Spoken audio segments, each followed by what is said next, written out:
Hello everyone, I am the storyteller and I am here to help you today. I know you use this video to fall asleep, so before that, like the video and subscribe to the channel. Also, where are you from and what time are you watching? Now get comfortable and relax.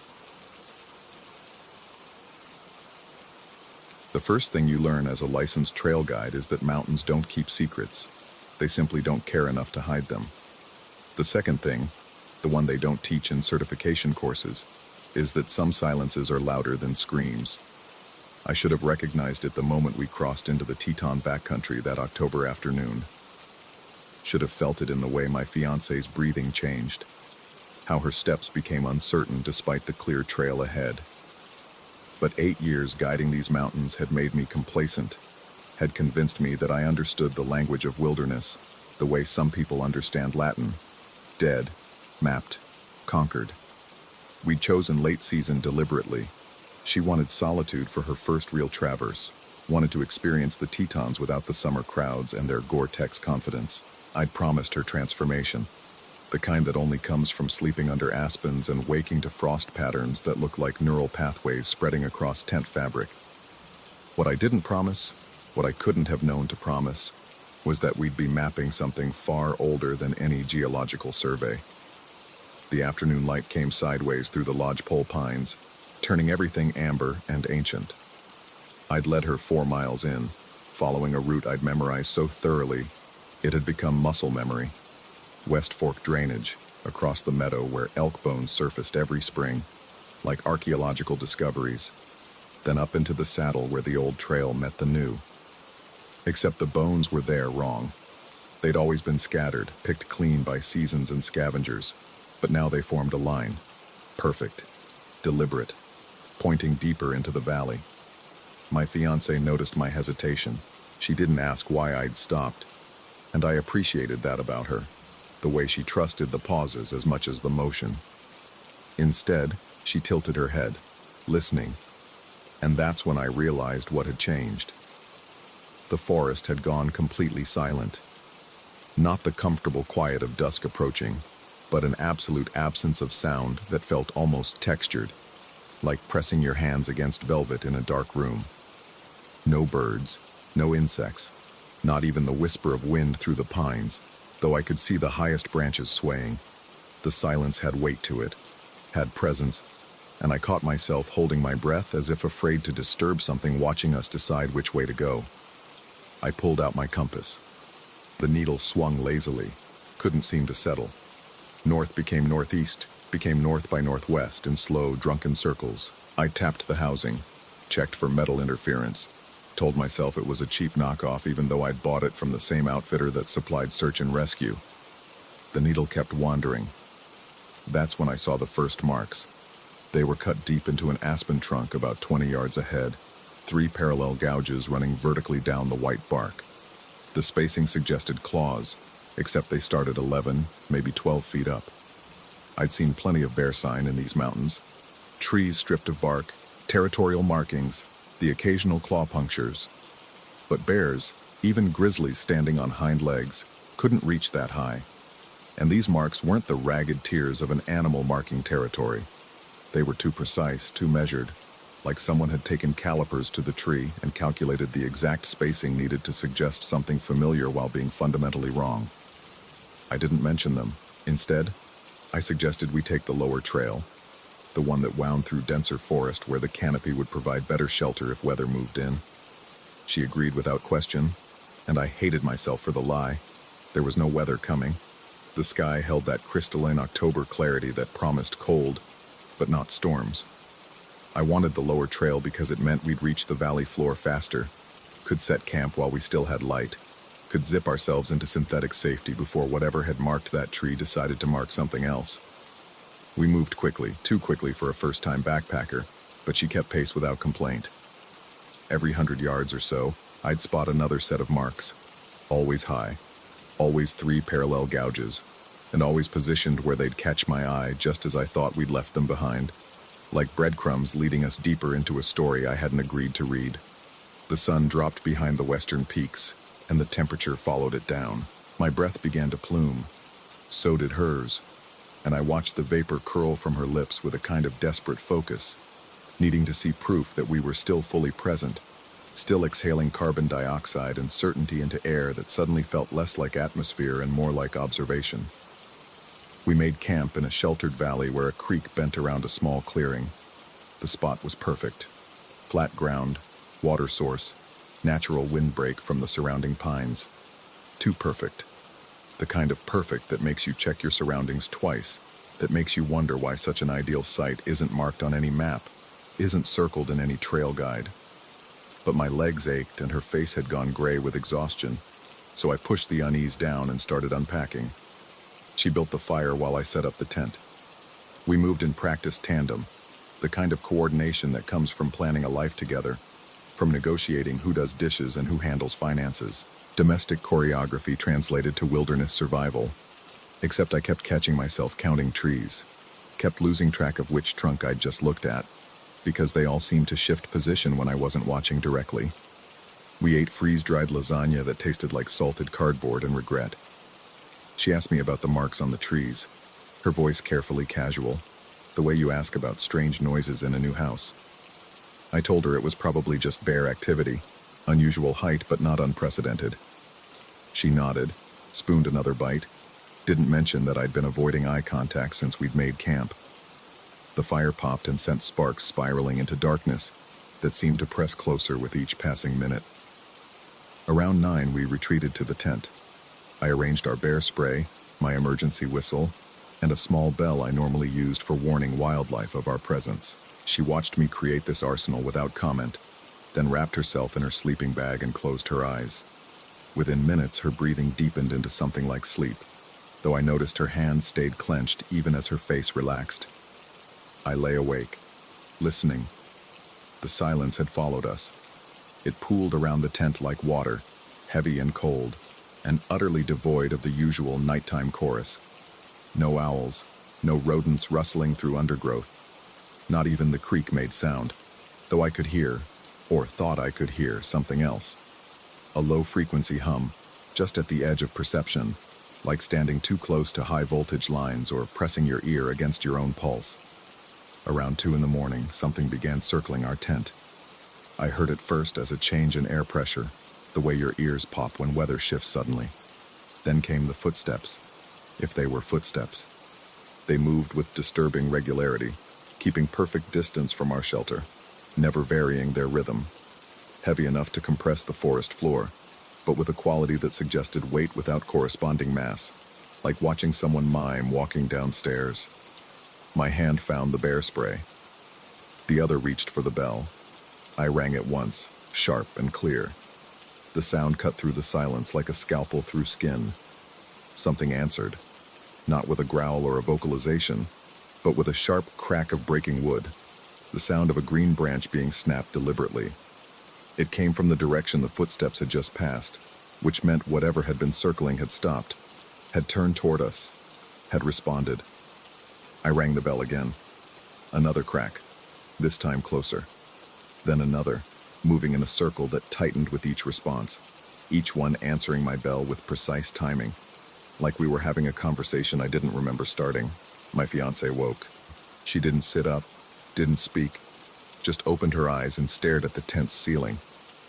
Her breathing stayed deep and steady, but her pupils had dilated so wide her eyes looked black. I wanted to tell her to stay calm, wanted to explain that we were safe, that bear spray worked on any animal, that my experience would protect us. But I'd stopped believing my own expertise sometime between the 11th and 12th crack of breaking wood. The circling continued for hours, not constantly. It would stop for long stretches, 10 or 15 minutes of that pressing silence, and then resume with renewed purpose. Each time it stopped, I prayed it had left. Each time it started again, I felt something inside me constrict a little tighter, some fundamental belief in the logical world being slowly wrung out like water from cloth. Around 4, something pushed against the tent's rainfly, not a brush or a bump, but a deliberate, exploratory pressure that traveled the length of the tent wall, as if whatever was outside was running its hand, or something hand-shaped, along the fabric. Testing. Measuring. The pressure was firm enough to bend the tent poles slightly inward, to make the nylon creak with tension.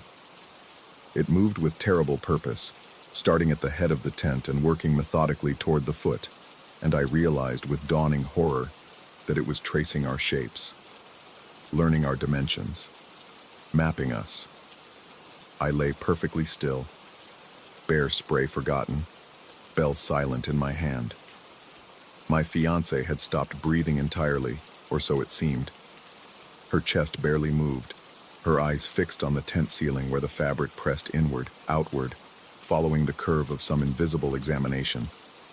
I wanted to shout, to make noise, to break whatever spell we'd fallen under. But some deeper instinct kept me frozen, kept me silent because movement felt like permission, like acknowledgement, like opening a door I desperately needed to keep locked. The pressure traveled the entire length of the tent, reached the foot, paused. Then it reversed, slower this time, more careful, as if committing every detail to memory. When it finally withdrew, the relief was almost worse than the violation, because now I knew something had stood inches from us, separated only by a few millimeters of ripstop nylon, and had chosen not to enter. Dawn came slowly, reluctantly, like it didn't want to reveal what the night had hidden. I crawled from the tent into air that felt scoured, scrubbed clean of everything except cold and weak sunlight, filtering through high clouds that hadn't been in yesterday's forecast. The first thing I saw was the stones. They'd been arranged in a perfect rectangle, roughly 6 feet by 3 feet, positioned about 10 feet from our tent. But it wasn't until I stood and looked down at them that I understood what I was seeing. The stones formed an outline, our outline, mine and hers, lying side by side, recreated in granite and quartzite with disturbing accuracy. The curve of shoulders, the angle of feet, even the space between our bodies where cold air had settled during the night. It was a map, a diagram, a blueprint of us sleeping, rendered in stone with the kind of precision that suggested careful observation, intimate knowledge, patient documentation. My fiancée emerged from the tent, saw the stones, and made a sound I'd never heard from her before. Not quite a gasp, not quite a sob, something caught between recognition and rejection. I wanted to tell her it was a coincidence, that wind or animals or geological accident had arranged rocks into that particular pattern. But the lie wouldn't form. The stones had been placed, deliberately, by something that had studied us through fabric and darkness and had wanted us to know we'd been measured. We broke camp in silence. Neither of us spoke about the stones, though we both kept glancing at them as we packed, kept checking to make sure they weren't rearranging themselves while we worked. The temperature had dropped further. My thermometer read 28 degrees, cold enough that our breath crystallized instantly, hung in the air like speech bubbles that never filled with words. I checked my compass. The needle spun freely now, making full rotations without any pretense of finding north. I put it away, relied on my knowledge of the terrain, on muscle memory and sun position. We'd retrace our route out. Simple. Direct. We'd be at the trailhead by noon. That's when I saw the tracks. They started at the edge of our clearing and led deeper into the valley. Not toward the trail out, but away from it, into terrain that wasn't on any map I'd memorized. Each print was massive, easily 18 inches long, shaped vaguely like a human footprint, but wrong in ways I couldn't immediately articulate. Too narrow at the heel, too wide at the toes. The stride length suggested something either impossibly tall or moving with a gait that didn't correspond to bipedal locomotion. There were dozens of them, all pointed into the valley, none coming back out. I knelt beside one, trying to identify it, to force it into some category I could name and therefore control. The depth suggested tremendous weight, but the edges were too clean, too sharp, like they'd been pressed into the ground rather than walked. I touched the edge of one print, felt the disturbed earth, and my hand came away with something like static electricity, a tingling sensation that traveled up my arm and lodged somewhere behind my sternum. My fiancée pulled at my sleeve. Her eyes asked the question her mouth couldn't form. What made these? I had no answer, or rather, I had dozens of answers, each one more impossible than the last. So I told her we were leaving. Now. We'd take the trail out at double time, wouldn't stop until we reached the ranger station, would report anomalous wildlife activity, and recommend the trail be temporarily closed for safety assessment. We hiked fast, almost running. The morning sun felt thin, inadequate, like it couldn't quite penetrate to ground level. I kept checking behind us, kept scanning the forest for movement, but saw only trees standing in that peculiar stillness that suggested held breath. My compass stayed useless, spinning in lazy circles whenever I checked it, which I did compulsively, every few minutes, like checking a wound to see if it's still bleeding. 3 hours later, we reached the trailhead. My truck sat exactly where I'd left it, covered in frost that had formed patterns I didn't want to examine too closely. We threw our gear in the bed, climbed into the cab, and I started the engine with shaking hands. The radio came on automatically, some country station playing songs about lost love and found faith, and the normalcy of it nearly broke me. She spoke for the first time since leaving camp, her voice rough from disuse and cold. What do we tell them? I looked at her, really looked. Saw the exhaustion, the confusion, the dawning awareness that we'd both experienced something that had no place in our shared reality. Saw the question underneath her question. Are we going to pretend this didn't happen? Bear activity, I said. Just bear activity. She nodded. We drove to the ranger station in silence, filed our backcountry report, and I wrote exactly what I'd planned to write. Encountered unusual bear sign on October 12th. Recommend trail assessment. The ranger, a kid barely out of college with a name tag that read Jensen, thanked us for our diligence and noted the report in his computer. He asked if we'd felt unsafe at any point. I said no. He asked if we'd seen any actual bears. I said no. He asked if we'd like to recommend any trail improvements. I said no. We walked out into afternoon sunlight that felt like a different universe from the one we'd left 24 hours earlier. She held my hand. Hers was cold, or maybe mine was, or maybe we'd both carried something back from those mountains that would never quite warm up. I drove us home. We unpacked in silence. That night we lay in our own bed, sheets that smelled like detergent and civilization, and didn't speak about what we'd seen. Didn't speak about the stones or the tracks, or the thing that had measured our shapes through synthetic fabric. After a while, she fell asleep.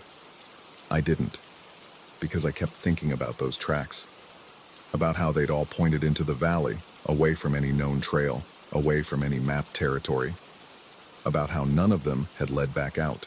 And I kept thinking about the stones, that perfect outline of our sleeping bodies, rendered with such meticulous accuracy that whoever, whatever, had placed them must have known exactly how we looked from above, must have been watching us from some elevated position, must have been documenting us with the kind of care reserved for specimens, for maps. 3 weeks have passed. We haven't discussed going back, haven't discussed much of anything, really, except in the careful, curated language people use when they're trying to forget something together. She's started sleeping with the lights on. I've started checking our windows before bed, making sure the curtains are fully closed, that there are no gaps where something might look through and study the shape of us sleeping. Last night, I woke at 2 a.m. to find her standing at the bedroom window, staring out at our backyard. I asked her what she was looking at. She didn't turn around, just kept staring, and when she finally spoke, her voice carried that same quality of controlled terror I'd heard in the tent.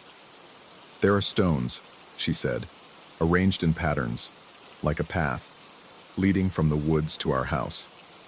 I got up, looked where she was looking, saw nothing but grass and darkness and the ordinary geometry of suburban safety, told her she was dreaming, still half asleep, that there was nothing there.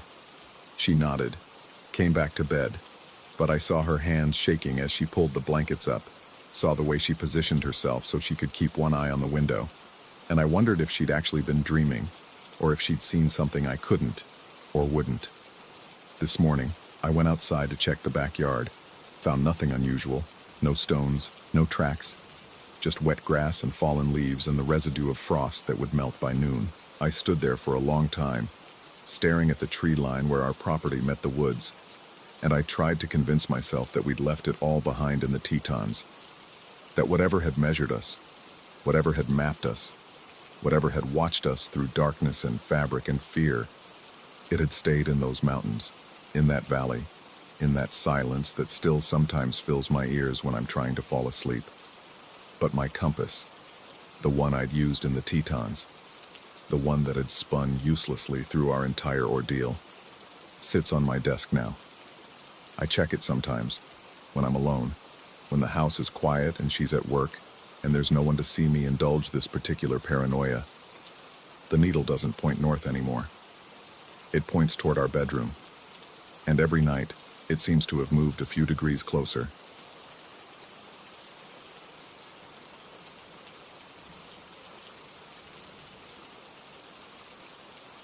Story 2. My grandfather used to tell me stories in 2 languages, his Yupik words flowing like dark water between the English ones I'd learned in school. He'd sit by the wood stove in his cabin outside Bethel, whittling birch branches into fishing lures, and talk about the Chiliamta Aput, the stick men who walked between the willows when the wind blew just right. He never called them spirits or demons, just men. Men made of old wood and bad intentions, who knew your name before you knew theirs. I was 7 when he first warned me. We'd been checking his fish wheel on the Kuskokwim, and he stopped mid-step on the riverbank, his weathered hand gripping my shoulder hard enough to hurt. The willows along the water were thrashing in a wind I couldn't feel, and through their motion came a sound like dry fingers snapping, like someone shuffling a deck of old bones. He told me then, if the willows ever call your name, your real name, the one only family knows, you walk toward water, not toward the voice. Water runs one direction. Voices can come from anywhere. I thought about those words every time I visited him, right up until the stroke took his speech away 2 winters ago. He'd try to tell me something in those final weeks, his mouth working around sounds that wouldn't form, his eyes tracking something in the corner of the room that I couldn't see. The hospice nurse said it was common, this looking at nothing. The morphine played tricks, but I knew what he was seeing. The job posting for the wetland monitoring project in Fairbanks came through in March, just as the breakup started. I needed the work, needed the distraction more than the money, if I'm honest. And the Bureau of Land Management wasn't asking questions about why a guy with my credentials was willing to spend 2 months alone in the backcountry installing sensors in permafrost bogs. They just wanted someone who could handle the cold, the isolation, and the mosquitoes. Someone who wouldn't quit after the first week of sleeping in a tent, with only the wind for company. I told myself it would be different. Fairbanks was interior Alaska, not the coastal tundra where my grandfather's people came from. Different tribes, different stories, different spirits. The willows grew here too, Salix species, the same slender branches and silver-green leaves. But they weren't the same willows. That's what I told myself. The site was designated on my map as Sector 7, a braided stream complex about 30 miles southeast of the city, accessible only by bush plane or a brutal ATV ride through terrain that would swallow you whole if you lost the trail. I chose the plane. The pilot who dropped me off on a gravel bar was a grizzled woman named Dina, who'd been flying the interior for 30 years. She helped me unload the cases of equipment, the solar panels, the weather-resistant housing for the data loggers. She looked at the tree line where the black spruce gave way to willow thickets and made a sound in her throat.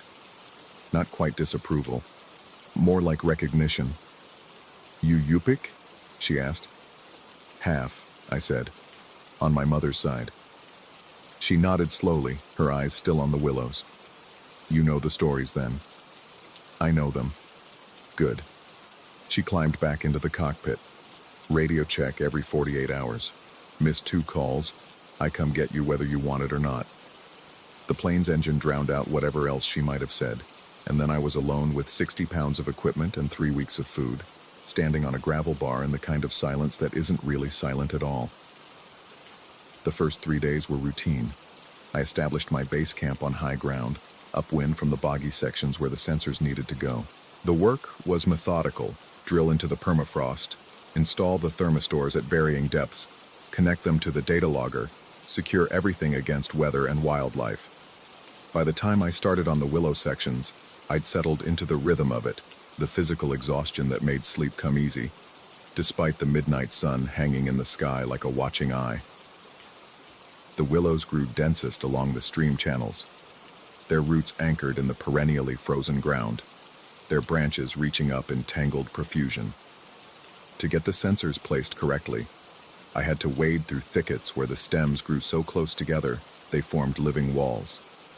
The work was slow, claustrophobic. I'd mark my path with numbered stakes, bright orange flags on 4-foot poles, so I could find my way back to the equipment cases for batteries and cables. On the 4th day, I installed stakes 1 through 12 in a rough line from the edge of the willow thicket to a clearing about 200 yards in. The clearing was eerily perfect, a circle of bare ground where nothing grew, surrounded by willows so dense they formed an almost solid barrier. I made a note in my field book: investigate soil composition, possible contamination or pH anomaly. Then I marked the clearing's center with stake 13 and headed back to camp as the afternoon wind picked up. That was when I first heard the sound. It came from deep in the willows to my left, a dry, rattling percussion, like someone shaking a bundle of hollow reeds, or like someone walking through dead branches. The rational part of my brain cataloged it automatically. Wind through dry wood, nothing more. But the sound had rhythm, pattern. It rose and fell in a cadence that felt deliberate, and beneath it ran a softer noise, almost like whispering. I stopped walking. The sound stopped too. The silence that followed had weight to it, a pressure against my eardrums that made me want to swallow, to equalize something that couldn't be equalized. I could feel my pulse in my throat, in my fingertips. The willows around me stood motionless despite the wind I could hear moving through the spruce canopy above. Then my grandfather's voice spoke my middle name. Not his exact voice, not his living voice, with its rough edges and the way he'd roll certain consonants in the back of his throat. This was thinner, drier, like an audio recording played through old speakers. But it was him. The pronunciation, the inflection, the specific way he'd always emphasized the second syllable when he was serious, when he wanted my attention. My legs carried me forward without conscious thought, away from the sound, toward the creek I could hear burbling somewhere ahead. I didn't run. Running in the backcountry is how people break ankles and die of exposure. But I walked fast, my breath coming hard, my eyes scanning for the orange flags of my stake line. Stake 12, stake 11. The numbers counted down as I retraced my path, and the rational part of my brain was already constructing explanations. Auditory pareidolia, the tendency of the human brain to find patterns in random noise. Stress, lack of sleep. The memory of my grandfather so fresh that of course I'd imagine his voice in the wind. But when I reached stake 8, my hands started shaking. The stake had been moved. Not fallen. Moved. It stood upright, firmly planted, the orange flag snapping in a breeze I still couldn't feel on my skin. But it was 20 feet off the line, positioned at the edge of a narrow gap between 2 willow clumps, an opening I didn't remember seeing before. Stakes 7 and 6 had been moved too. They formed a path now, a corridor leading away from my original line, deeper into the thicket, toward the clearing I'd marked with stake 13. I stood there for what might have been 30 seconds or 30 minutes, my mind refusing to process what I was seeing. I'd planted those stakes myself less than 4 hours ago. I'd driven them into the frozen ground with a rubber mallet, checked their alignment with my GPS unit. They'd been exactly where they needed to be. The wind picked up. The willows around me began to sway, and that rattling sound started again, closer now, coming from multiple directions. And underneath it, woven through it like a secondary melody, came the whispers. They were saying my name, both names. The English one I used for work, for official documents, for the world outside my grandfather's cabin, and the Yupik one, the one my mother had chosen, the one I'd never told anyone here. I ran. Forget the backcountry safety rules. Forget the careful navigation. Forget everything except the animal knowledge that when something knows your true name and you didn't tell them, you run. The willows blurred past me, branches whipping at my face and arms, the ground uneven and treacherous under my boots. I could hear the rattling behind me now, and beside me, and ahead of me, multiplying, surrounding, a percussion section from a nightmare orchestra. The voices came from everywhere and nowhere. They overlapped, creating harmonics that shouldn't exist in nature, frequencies that made my teeth ache and my vision swim.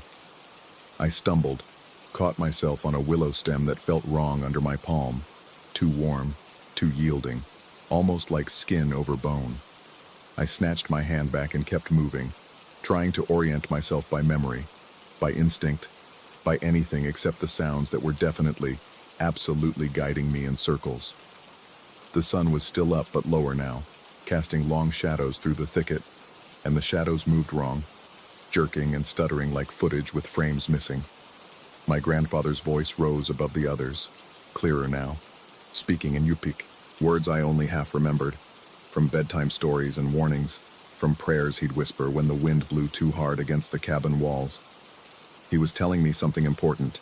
He was trying to warn me, or he was trying to lead me somewhere I shouldn't go. Water runs one direction. The thought cut through my panic like a blade. I stopped, chest heaving, and listened past the voices, past the rattling willows, past my own ragged breathing. There, faint but steady, the sound of running water. Not the whisper hiss of wind through branches, but the actual gurgle and splash of a stream over rocks.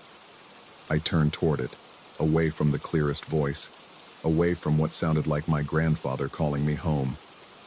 The willows fought me, branches catching at my clothes and hair, roots grabbing at my boots. The rattling intensified, became almost frantic, and for just a moment I saw something in my peripheral vision, a shape among the stems, tall and impossibly thin, assembled from branches and bad intentions, with gaps where joints should be and hollow spaces where a face might form.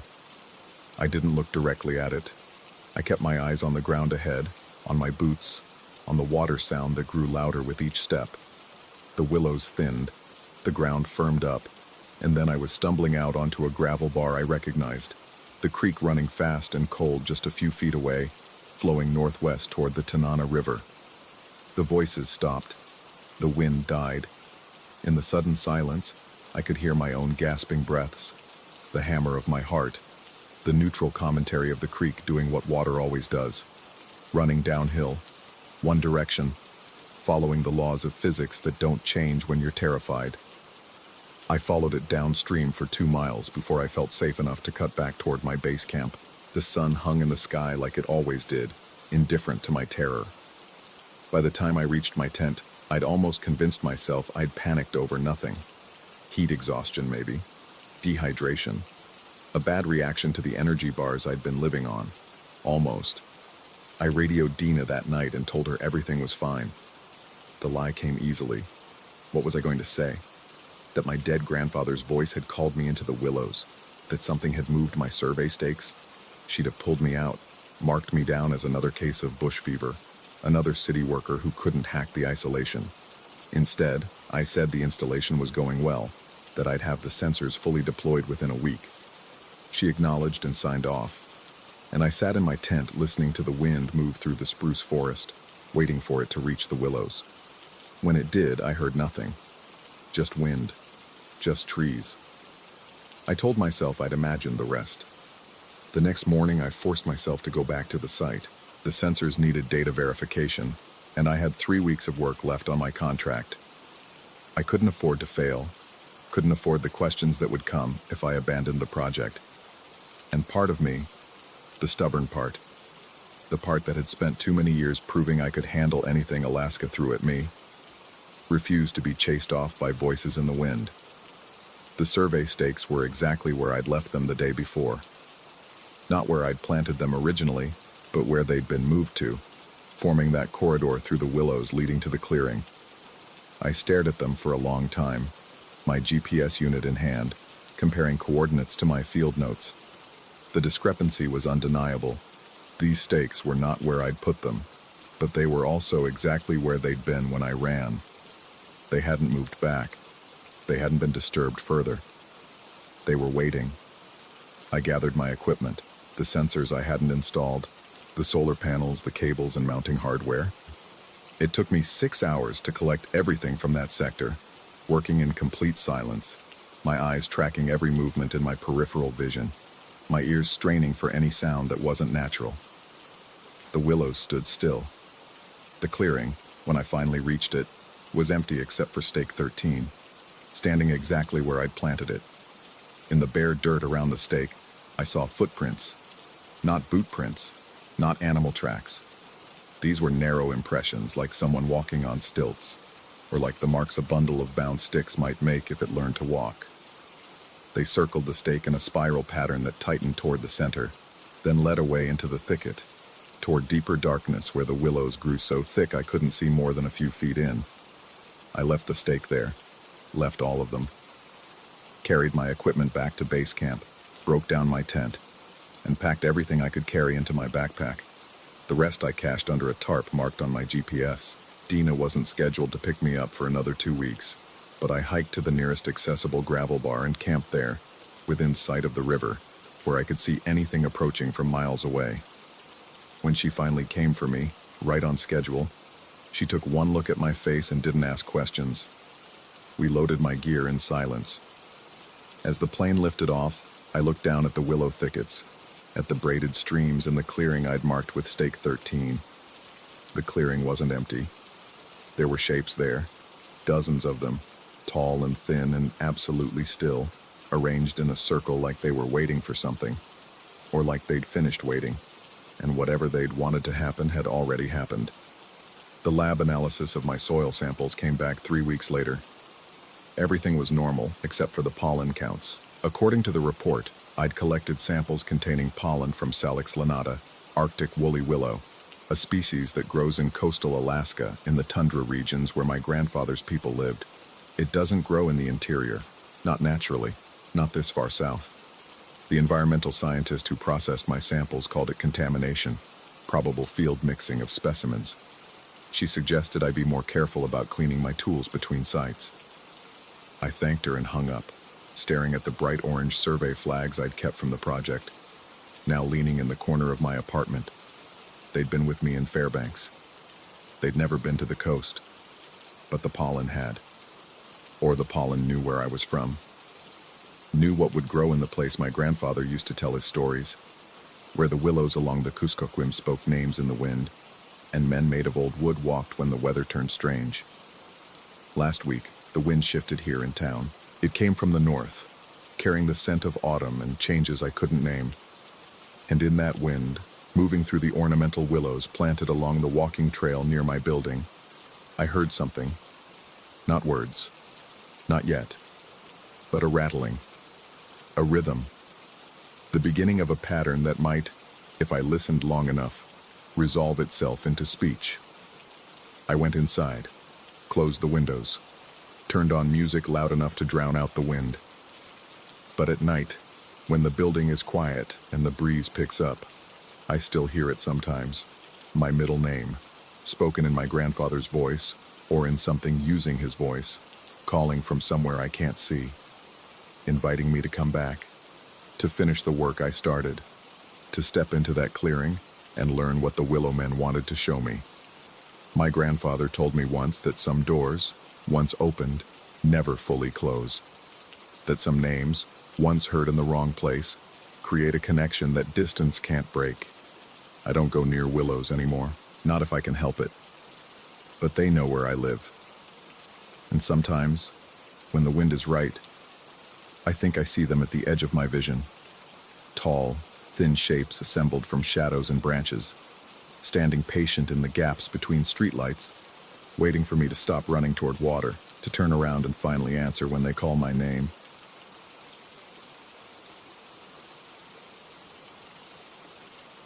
Story 3.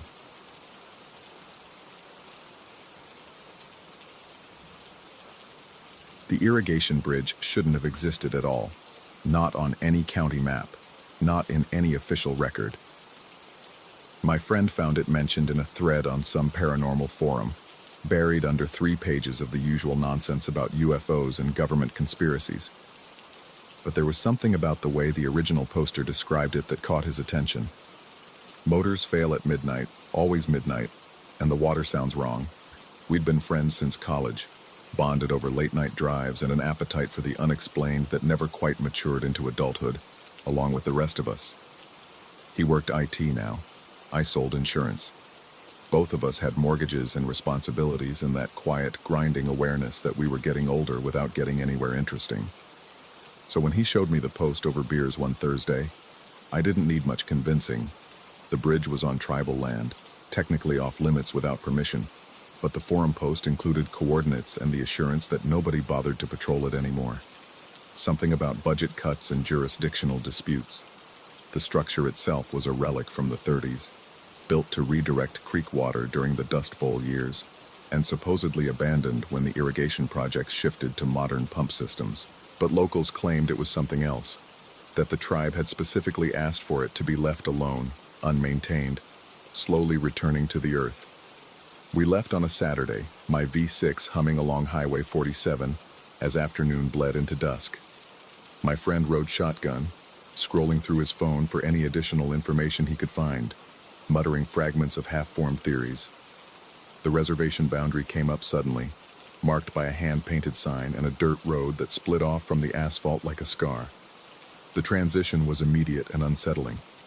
Paved road became hardpack and gravel, and the landscape seemed to fold inward, trees pressing closer on both sides.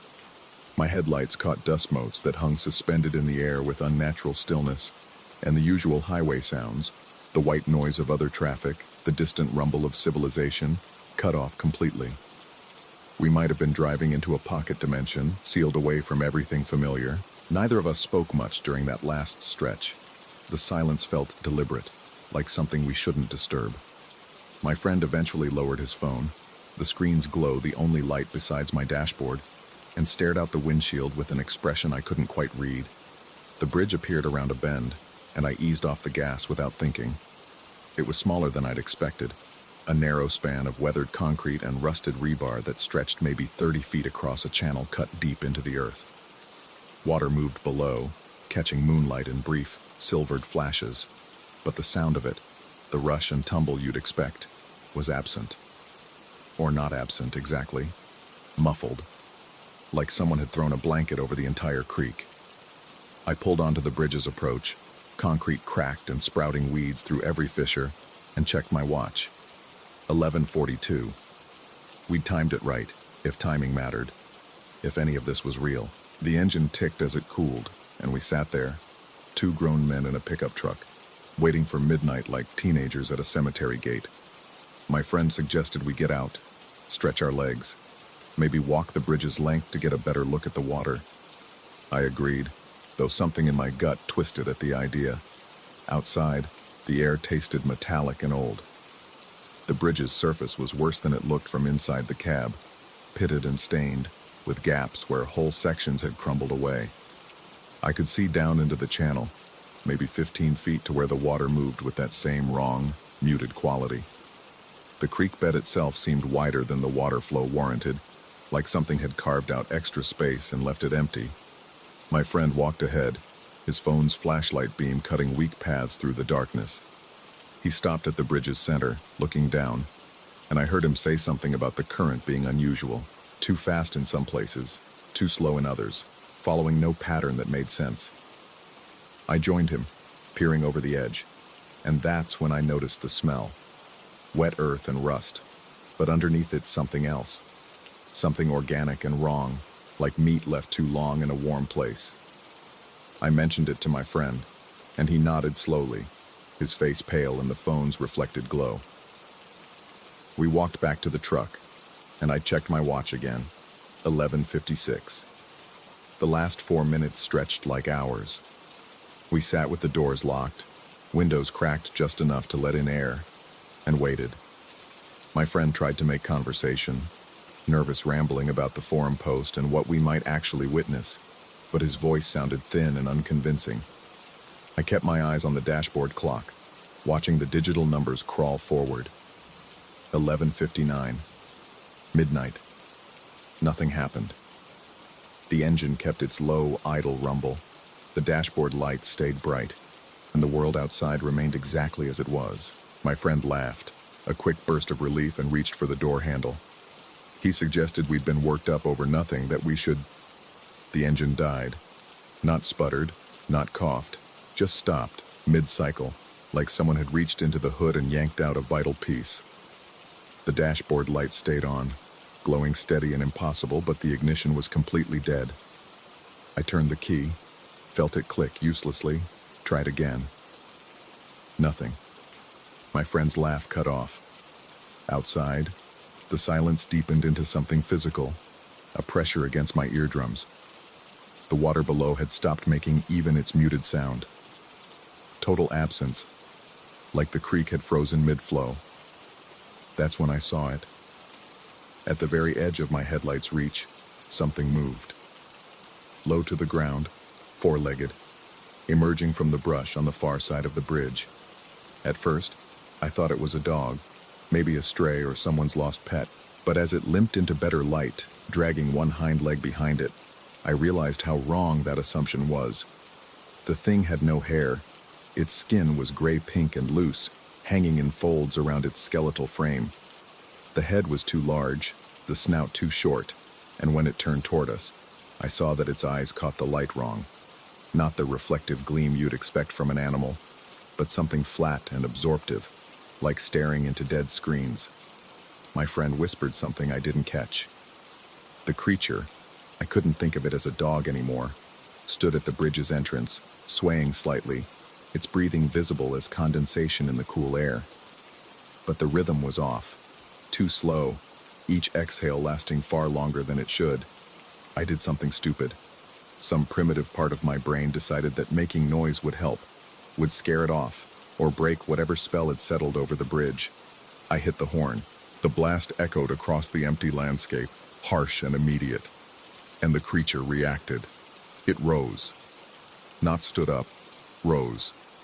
Its spine elongated impossibly, vertebrae cracking and popping as the thing stretched upward and upward, front legs extending like telescoping rods.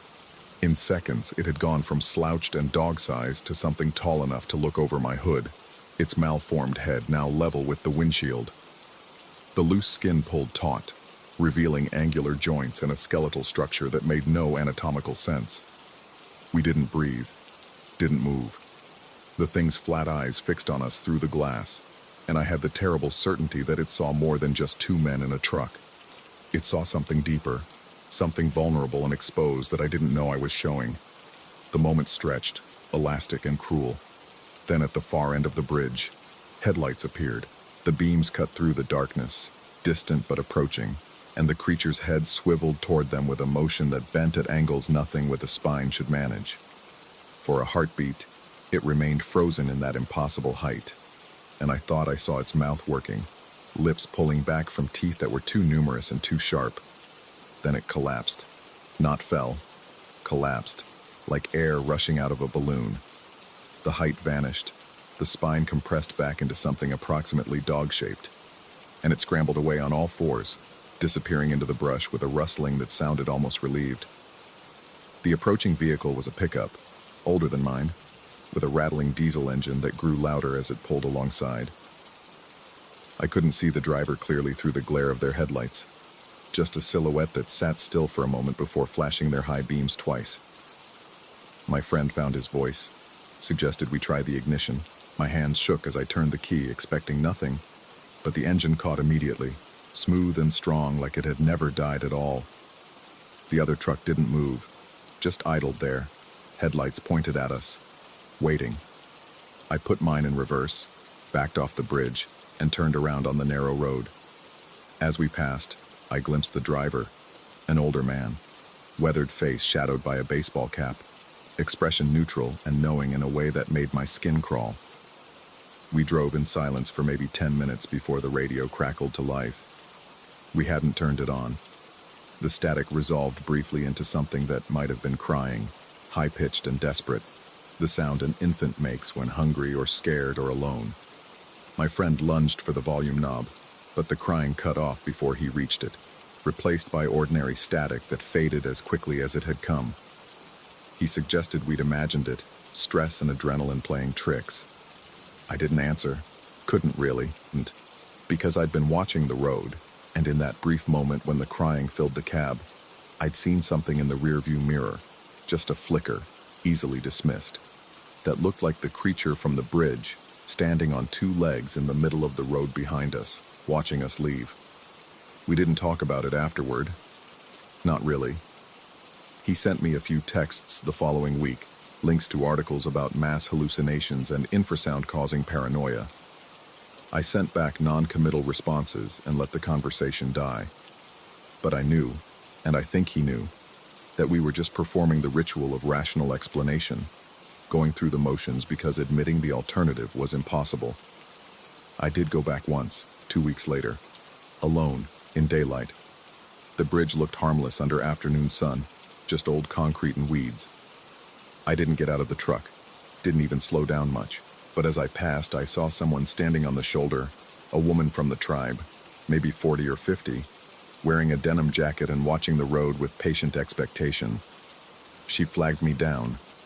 I stopped because refusing felt worse than whatever she might say. Her voice was kind when she spoke, gently suggesting I not return. She said the bridge had history, the kind that didn't care about intentions or curiosity. She said the water had voices and some people heard them without meaning to, without wanting to, and once you heard them, they remembered you. I asked what she meant. She just smiled, sad and knowing, and told me to drive safe, to stay on paved roads after dark, to maybe find a different hobby than looking for places like this. I took her advice. Haven't been back. Haven't even driven through that part of the state. My friend moved to Colorado 3 months later, took a job that paid less but required relocation, and we haven't spoken since beyond the occasional social media post. But sometimes late at night when sleep won't come, I think about the bridge, about the water that ran silent, about the thing that rose impossibly tall and looked at me with dead screen eyes. And I think about the woman's words, that the voices remember. Because last month, my bathroom sink started making sounds at night, just after midnight. Nothing dramatic, nothing I could record or prove. Just a faint, almost crying quality to the water as it moves through old pipes. My wife sleeps through it, says I'm imagining things, that I need to see someone about my stress levels. She's probably right. The rational part of me, the part that sells insurance and pays mortgages and lives a normal life, agrees completely. But the other part, the part that drove onto that bridge and saw something impossible, knows better. It recognizes the crying quality in the pipes. The way it sounds almost familiar, almost like something I heard before in a truck cab with static-filled speakers. The water remembers. And late at night, lying awake while my wife sleeps peacefully beside me, I wonder if I'm the one who's forgotten. Forgotten what I really saw, what really looked back at me from that bridge, what might have followed me home through the pipes and the wires, and all the invisible threads that connect our modern world. I wonder if forgetting is even possible, or if the voices of the water are patient, content to wait in the quiet spaces of my life, reminding me in small ways that some doors, once opened, never really close again.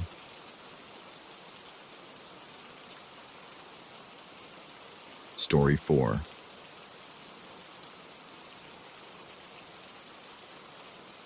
The old logging trail smelled like October, wet bark and dying leaves, that sweet rot that comes before the first snow. I'd been running these woods for 3 months, ever since the transfer brought me to this corner of Michigan where the cell signal died 2 miles from anywhere that mattered.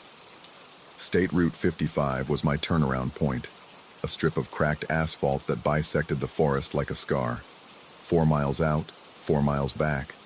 Simple geometry for a simple escape.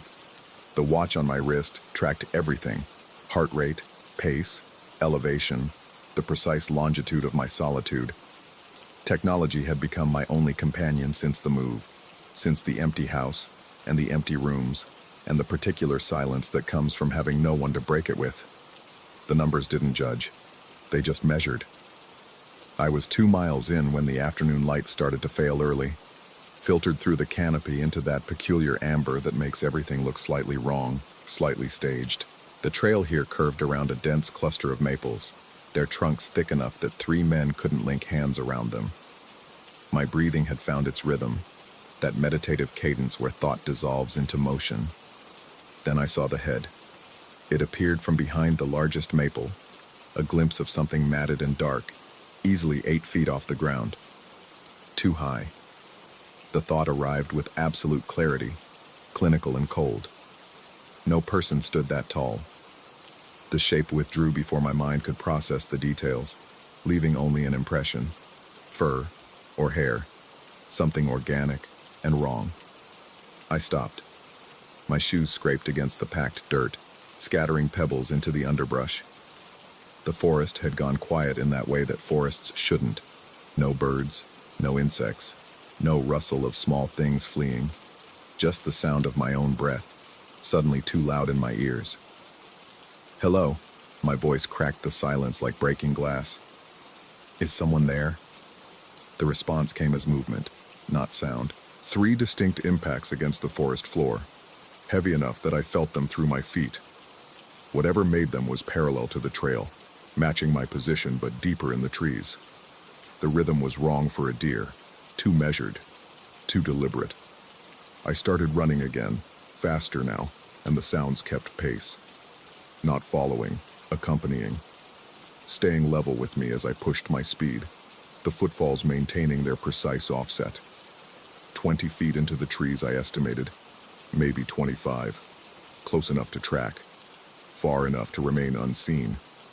My watch buzzed against my wrist, heart rate climbing. The screen showed 148 BPM, edging toward the red zone, but I didn't feel winded. I felt observed. The trail straightened out for a long stretch, giving me clear sight lines ahead and behind. Nothing. Just the narrow corridor of packed earth and the walls of trees pressing in from both sides. But the sounds continued, that steady 3-beat pattern matching my stride. Step, step, step, pause. Step, step, step, pause. Like a metronome set to match my panic.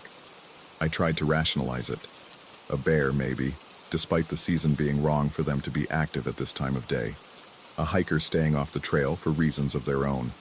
Someone's dog, though no dog I knew moved with that weight, that intention. Each explanation felt like a lie the moment I constructed it.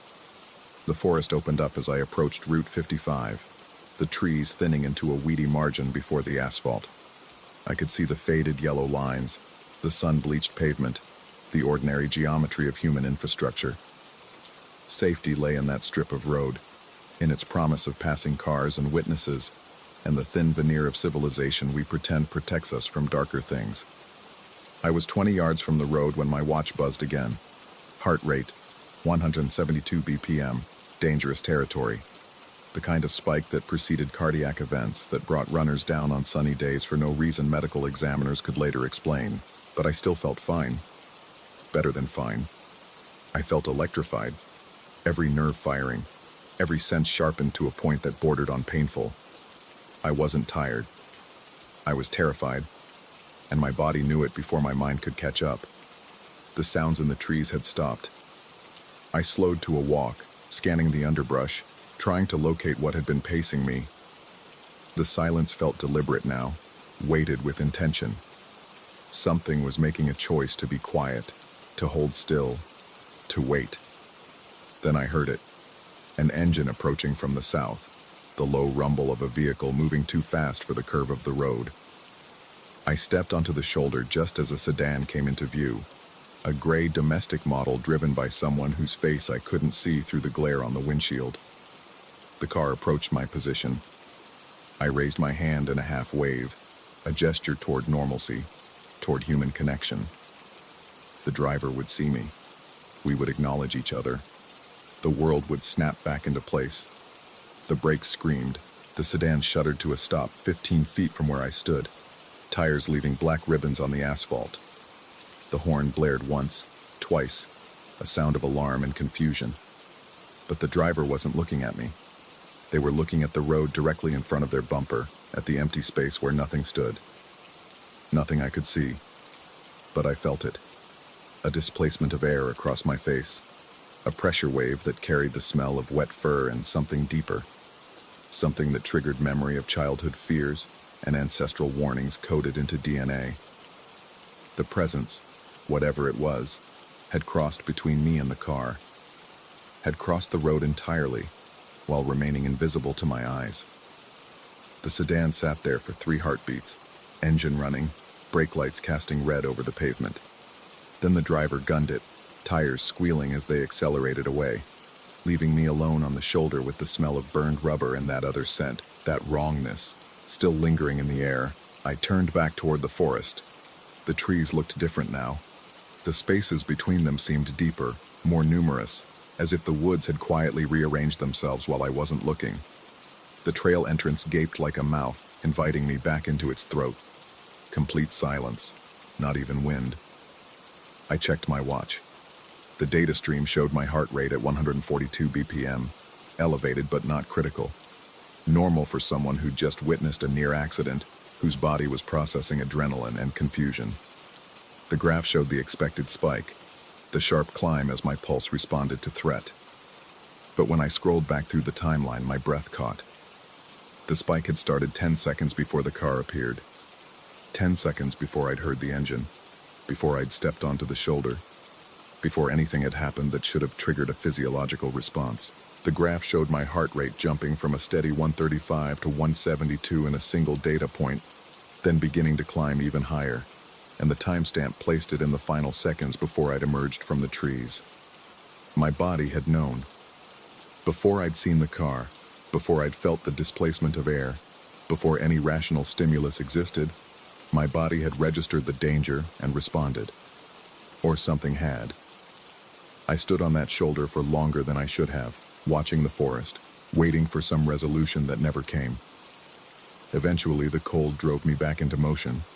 I started jogging toward home, taking the road instead of the trail, keeping to the pavement where cars might pass and provide witnesses to whatever came next. Nothing followed me on the road. The run home was ordinary, tedious even, just mile after mile of faded asphalt and rural poverty. Trailers set back from the road, junked cars in yards, the slow collapse of an economy that had moved on and left these places to rot. I'd never been so grateful for human decay, for the proof that people existed out here, that I wasn't alone in some pocket dimension wearing the skin of rural Michigan. But when I got home and synced my watch to the computer, the data told a different story.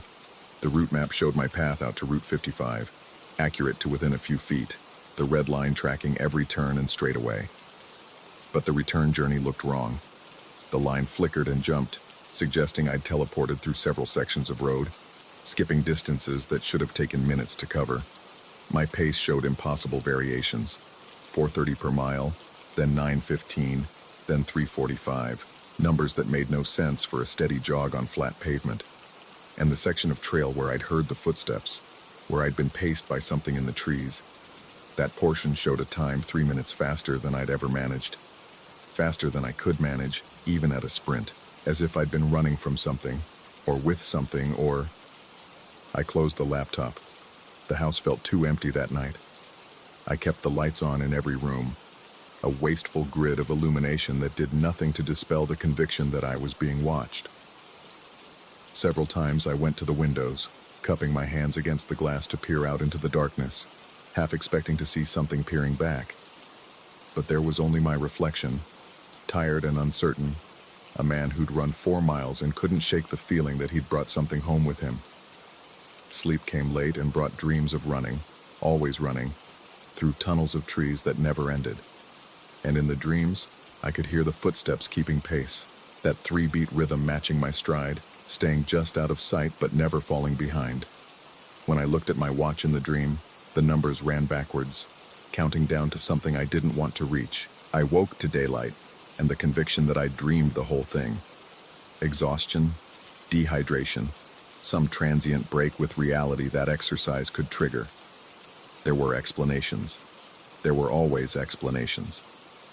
But when I went for my next run 3 days later, avoiding the logging trail and sticking to the road, my watch started acting up 2 miles from home.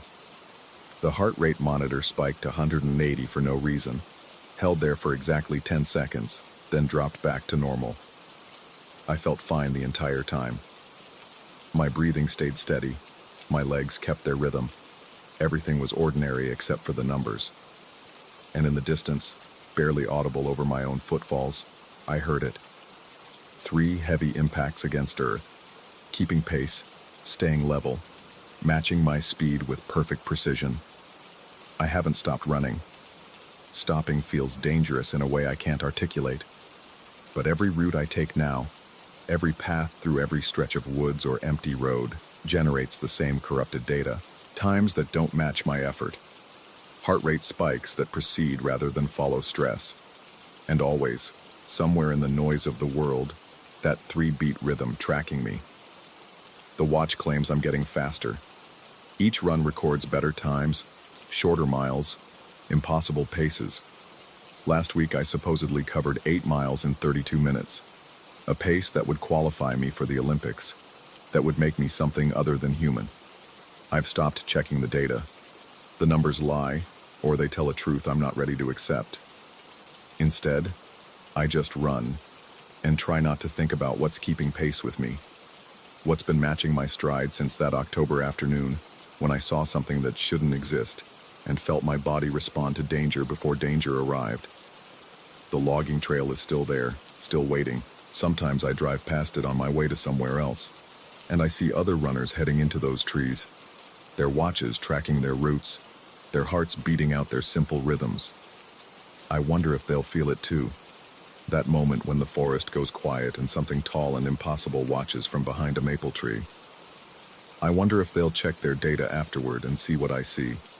Evidence that whatever we're running from knows we're coming before we do. That it's been waiting. That it's still waiting. And I wonder, late at night when sleep won't come and the house feels too big around me, if I'm running at all anymore. Or if I'm being pulled, drawn along an invisible string towards something that's been patient, so patient, measuring out the distance 1 3-beat rhythm at a time. My watch is charging on the nightstand. In the darkness, its screen glows with tomorrow's scheduled run. 8 miles, out and back, Route 55 as the turnaround point. The same route I've avoided for weeks. I didn't set that schedule, but I know I'll run it anyway. Because the alternative is to stop, to stand still, to let whatever has been pacing me finally catch up. And my body already knows, the way it knew 10 seconds before the car appeared, that standing still is not an option. It never was. Story 5.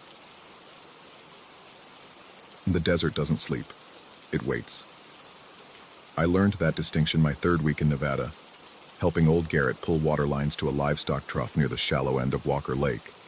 The kind of work city money doesn't prepare you for, but the kind that keeps you from thinking too hard about why you left San Francisco with nothing but a duffel bag and a truck that barely made it past Reno. The night it happened, the air tasted like copper and salt, strange for a place so far from any ocean. But the ancient lake bed held memories in its dust, secrets that predated the cattlemen and the highway, and probably even the Paiute, who knew better than to build anything permanent this close to the water's edge. Garrett had called me around 9, his voice crackling through a connection that seemed to bend and warp with distance, saying the pump housing had cracked and we needed to get it fixed before morning or risk losing the whole herd's water supply. I drove out in my pickup, headlights cutting through darkness so complete it felt textured, like you could reach out and touch the black. The ranch road was barely more than tire ruts through hardpan and sage, winding toward the property's northern edge where Garrett kept his night pasture. The lake sprawled somewhere beyond, invisible except for the way the starlight seemed to stop at a certain point, absorbed by something that gave nothing back. Garrett's truck was already there when I arrived, parked at an angle with its high beams aimed at the trough. He stood beside it, work gloves on, tools laid out on the tailgate. A man in his 70s who moved like the land itself had taught him economy. He raised one hand in greeting but didn't smile. Garrett never smiled much, but that night his face carried something else, a tightness around the eyes that suggested he was listening to something I couldn't yet hear. The work was straightforward enough. Disconnect the old housing, seal the crack with marine epoxy, wait for it to cure. We'd brought battery-powered work lights, but Garrett insisted on leaving his truck's headlights on, aimed not just at our workspace but sweeping out toward the marshy ground between us and the lake. The waste of battery seemed unlike him, but I didn't question it. Not then. About 20 minutes in, while I was holding the housing steady and Garrett was applying the sealant, I became aware of a smell, not the expected sense of mud and livestock and machine oil, but something underneath, organic and wrong, like meat left too long in water that wasn't quite cold enough. I shifted my position, trying to breathe through my mouth, and that's when I saw it. At first I thought it was just a rock, round, dark, half submerged in the mudflat about 15 feet from where the truck's headlights made their last real stand against the darkness. The kind of smooth stone that water works on over centuries, except this far from any river, it seemed out of place. I stared at it while Garrett worked, some instinct I didn't recognize telling me to keep watching, to mark its position, to not look away. Then it blinked. Not the way a person blinks, with lids that close from top and bottom. This was sideways, a membranous film sliding across from the sides, and in that half second of movement I saw what I'd mistaken for dark stone was actually an eye, large, amber in the headlight's reflection, with a pupil that wasn't quite round, more like a keyhole turned on its side. My hands went numb. The housing slipped an inch before I caught it, and Garrett made a small sound of irritation, focused on his work, not seeing what I saw. Or maybe he'd already seen it, and that's why he'd positioned the truck the way he had, why his jaw was set like a man expecting bad weather. The thing, I couldn't call it anything else, began to move. Not with the jerky panic of a frightened animal, but with a liquid patience that suggested it had been watching us long before we noticed it. The mud around it seemed to sigh as it pulled itself forward, revealing a body low and broad, skin that looked slick even in the dust, mottled in shades that shifted between brown and gray, and something greenish. The head was too wide, the mouth a lipless gash that stretched nearly the width of its skull. It made no sound. That was what struck me most, the absolute silence of its movement. Even the mud it displaced fell back into place without the wet slap I expected. The creature covered ground with a paddling motion, front appendages that were neither hands nor paws but something in between, digits webbed and splayed, each tipped with what looked like dark nails or maybe small hooves. Garrett set down his brush very carefully. The motion was deliberate, controlled, and when he spoke his voice was so quiet I almost missed it over the truck's idling engine. Don't move sudden, don't meet its eyes. But I already had. I'd locked onto that amber gaze and found something looking back that felt ancient and cold and completely alien to anything I understood about Nevada wildlife. Coyotes I'd seen, rattlesnakes plenty, even a mountain lion once from a safe distance. This was nothing that belonged in any taxonomy I knew. It reached the rear wheel of Garrett's truck and stopped. Then, with movements that seemed to unfold rather than execute, it rose up. Not standing exactly, its body remained horizontal, but lifting its front portion like a dog sitting back on its haunches. The appendages came up, those webbed digits gripping the tire's edge, testing it, feeling the weight. The membrane between its fingers caught the light, and I could see veins or arteries branching through, dark against the translucence. The smell intensified. That underwater rot, but also something sharper, almost chemical. My eyes watered and my throat tried to close, and somewhere in my hindbrain, the part that still remembered when humans weren't apex predators, alarm bells were screaming. Garrett moved. Slow, casual, like he was just adjusting his stance. His hand went to the cab of his truck and came back with a rifle I hadn't known was there. He didn't aim it at the creature, just raised the barrel skyward and fired twice in quick succession. The reports cracked across the empty land, echoing off the mountains I couldn't see but knew were there. The thing dropped. Instantly, completely, gone from the tire to the mud in a motion my eyes couldn't follow. By the time I thought to look for where it had been, there was only disturbed earth and a trail of displacement leading back toward the lake. And the mud was moving, not flowing or settling, but rhythmically rising and falling, like something underneath was breathing. We stood there, Garrett and I, frozen in our separate recognitions of what we'd seen. The epoxy was still curing on the housing between us, mundane and necessary and suddenly absurd. After a long moment, Garrett lowered the rifle and said in that same quiet voice, "Best we finish up." We did. Neither of us spoke again until the work was done and we were packing tools. And even then, Garrett only said, "Don't come out here at night anymore. Not to this trough." Then he added, softer, almost to himself, "Things that breathe water and earth, you don't mess with them. They were here first and they'll be here after." I wanted to ask what he meant, what he knew, what the hell I'd just seen. But his face had closed like a door, and I understood somehow that asking would be worse than not knowing. So I nodded, loaded my truck, and drove back to the trailer I was renting in Hawthorne, with my hands shaking on the wheel. That should have been the end of it. A strange encounter, the kind of story you tell yourself you'll eventually share but never quite do because you know how it sounds. Desert hallucination, heat exhaustion despite the cool night. Some kind of large toad or salamander species I wasn't familiar with. Perspective and shadow and fear transforming it into something worse. But 3 days later, I found the prints. I'd gone out to move my truck, planning to rotate the tires, basic maintenance. And there on the concrete pad where I parked, clear as day in the morning light, were marks. 5 of them, arranged in a pattern that made my stomach drop. They weren't quite handprints, but they weren't animal tracks either. The shape was wrong, compressed at the center with those radiating digits, and the orientation, they faced backward.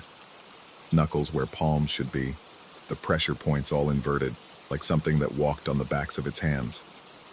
The concrete was old, cracked, but these impressions were fresh, deep enough that whatever made them had been heavy, or had pressed down with purpose.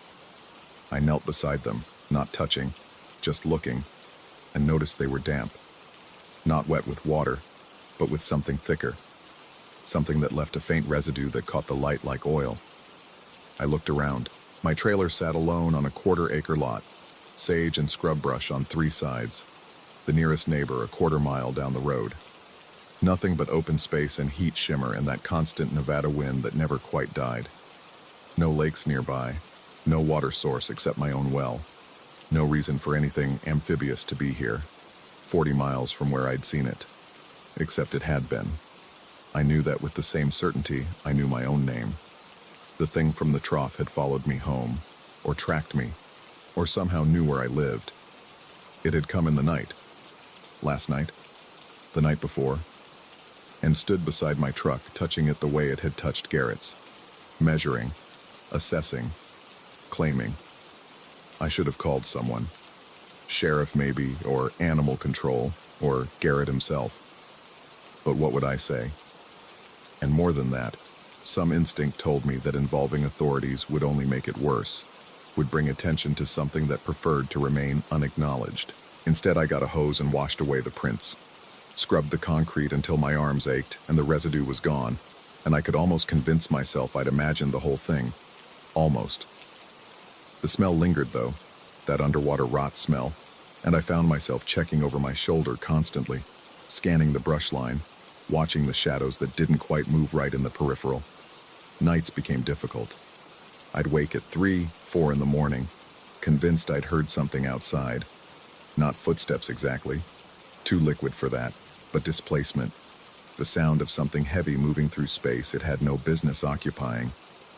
I'd lie there in the dark, afraid to look out the window, afraid not to, while my heart hammered and my skin prickled with the certainty of being watched. During the day, I'd tell myself I was being ridiculous, paranoid.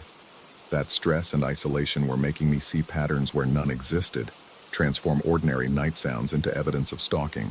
But then I'd find small things out of place. The water bowl I kept outside for strays, bone dry when I knew I'd filled it. Mud smears on my truck's undercarriage that looked almost like handprints. A smell near my door that made me gag. I started keeping the lights on at night. All of them, interior and exterior, my electrical bill be damned. Light meant safety, meant visibility, meant nothing could approach without being seen. Except light also meant I could see out my windows, and sometimes, on the very edge of where the porch light died, I'd catch movement. Something low to the ground, watching, waiting. Garrett called once, asked how I was settling in. I almost told him, came so close to spilling everything, but something in his tone stopped me. He sounded tired, older than his 70-odd years, and when I asked if he'd had any more trouble with the trough, he just said he'd moved it to the south pasture, away from the lake, and left it at that. The silence that followed carried weight. An understanding that some subjects were better left alone, I've started wondering if this is how it happens. Not movie monster attacks or dramatic confrontations, but a slow erosion of certainty. You see something that shouldn't exist, and afterward, nothing feels solid anymore. The rules you thought governed reality start seeming more like suggestions, easily bent by things that know different laws. Last night I woke to find my front door open, just slightly, maybe 3 inches, enough for the desert cold to seep in and raise goosebumps on my arms. I don't remember leaving it unlocked, don't remember opening it, but memory feels slippery lately, unreliable. I got up, crossed the trailer in my bare feet, and as I reached to close it, I looked down. There in the doorway, half in and half out of my home, was a print. Single, fresh, pressed into the threshold with enough force to leave an impression in the metal. The same backward orientation, those webbed digits splayed, and this time I could see the faint texture of the skin that made it. Pebbled, rough, nothing like human, nothing like anything I want to understand. I closed the door, locked it, deadbolted it, shoved a chair under the knob. Then I sat on my couch with all the lights blazing and waited for dawn, while outside, so faint I might have imagined it, came the sound of mud breathing. I'm still here, still in Nevada, still in this trailer, still doing day work for ranchers who need an extra hand. People ask sometimes if I like it here, if I'll stay. I tell them I don't know yet, that I'm taking it one day at a time. What I don't tell them is that I'm afraid to leave. Afraid that moving would be an admission, a confirmation that something is hunting me.